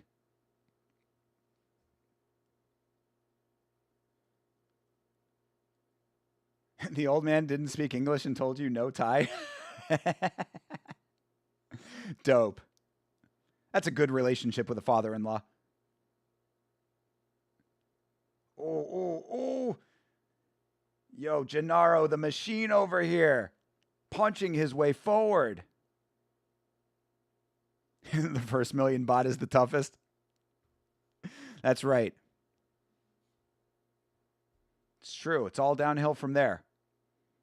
Then you end up in the trillion baht territory, which is probably a legitimate number that somebody has in Thailand. There is probably a legit trillionaire in Thailand with the value of the baht. Oof. Big connection for Gennaro. Low kick lands. Body kick for Matthews. Oh, my God. Matthews with a couple of good connections. DeMio. Oh, solid. To the face for DeMio. Man, that was a great round. What a fight. That's why it's the featured fight. Shout out to RWS for their featured fights actually delivering. You know what I'm saying? RWS knows they've got a featured fight. This is going to be the banger fight. That should just be what it's called. They have the championship fight, and then they have the banger fight. And this one lived up to the title. Gennaro DeMio versus Daniel Matthews. That was some shit right there. Both these guys bloodied to fuck. Jeez, these replays, man. How do you pick highlights out of this? He loved the WWE most, though, would laugh his ass off. Fuck yeah, dude. That does not surprise me in the slightest. I think that, like, pro wrestling is just, like, universally loved by men. You know? Like, even if you're not, like, a big wrestling guy, like, you know, I don't watch wrestling much anymore, but as I've always said, if someone asked me to go watch pro wrestling, I would go. I think that there's just something about pro wrestling that's just, like, universally appealing to men. And WWE has recognized this, and that's why they have a lot of women in tight leather and spandex, which is certainly appealing to your boy. Shout out to Alexa Bliss.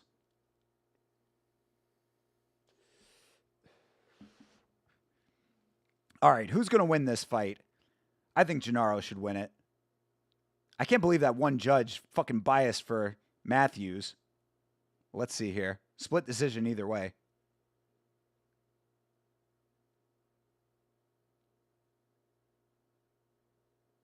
28-29. I think one was 30-27. That's ridiculous. That's biased as fuck. 29-28.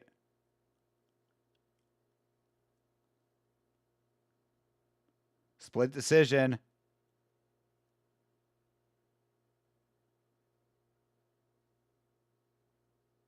Ah, fuck that.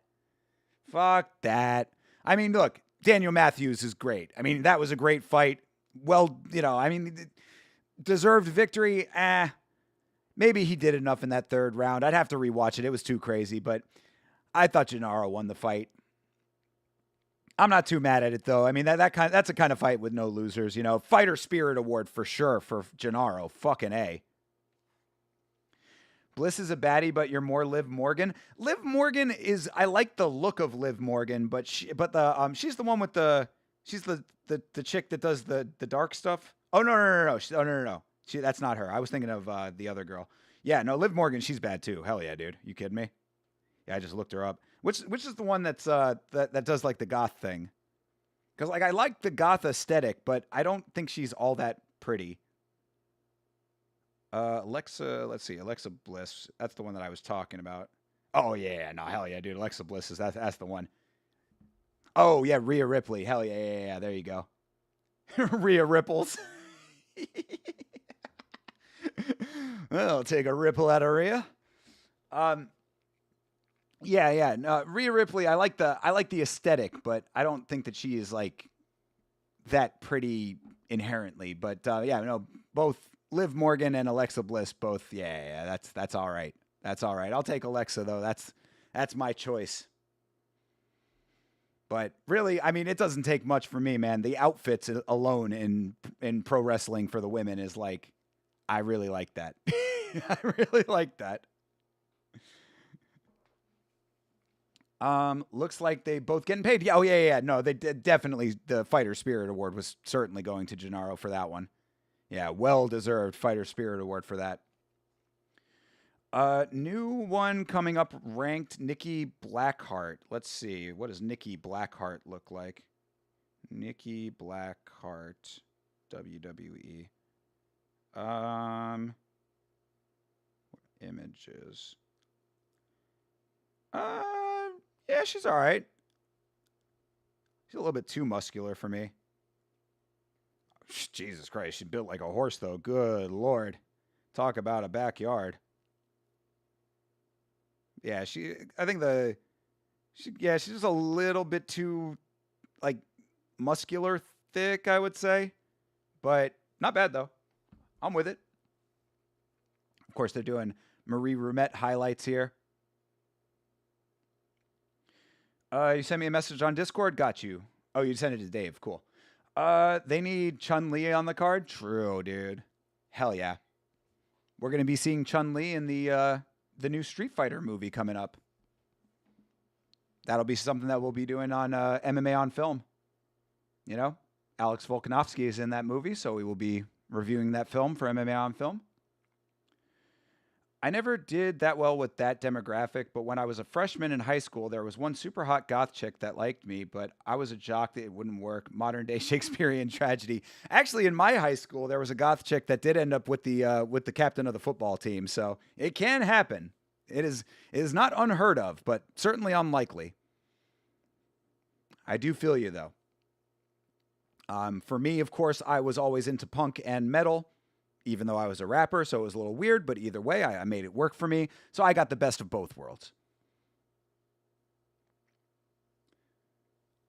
I would be the dude freestyling in a Marilyn Manson shirt.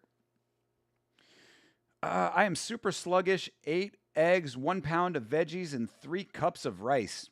Damn, dude. You were killing it tonight, Sanjay. Hey, Johnny the God coming in at the end of the stream. What's going on, brother? How are you? And that will end the broadcast, so let this play out to the finale, and there it is.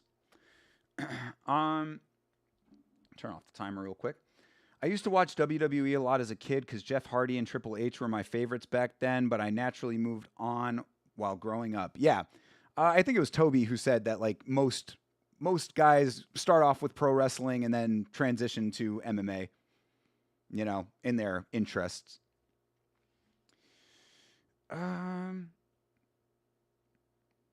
Yeah, no, that is definitely a protein rich meal right there. I like it.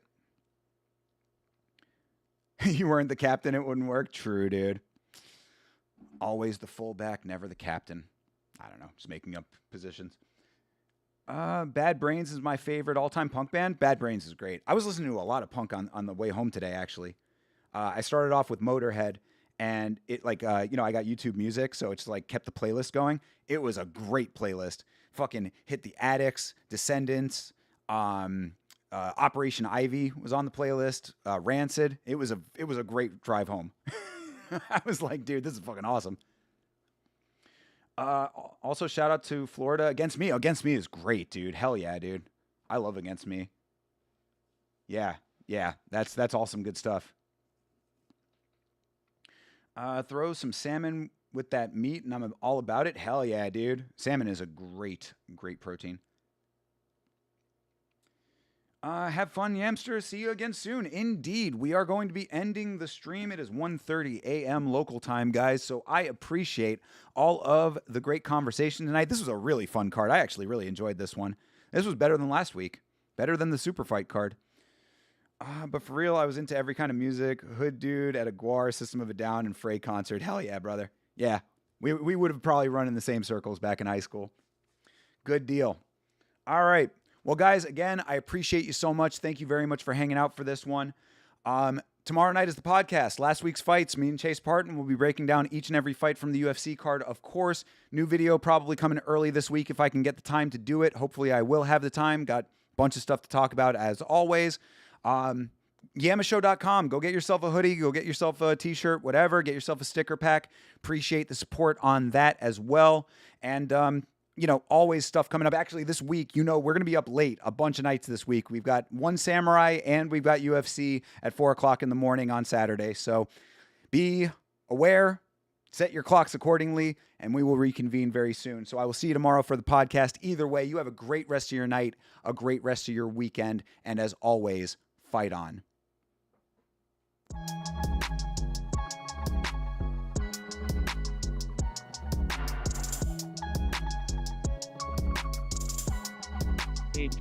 It's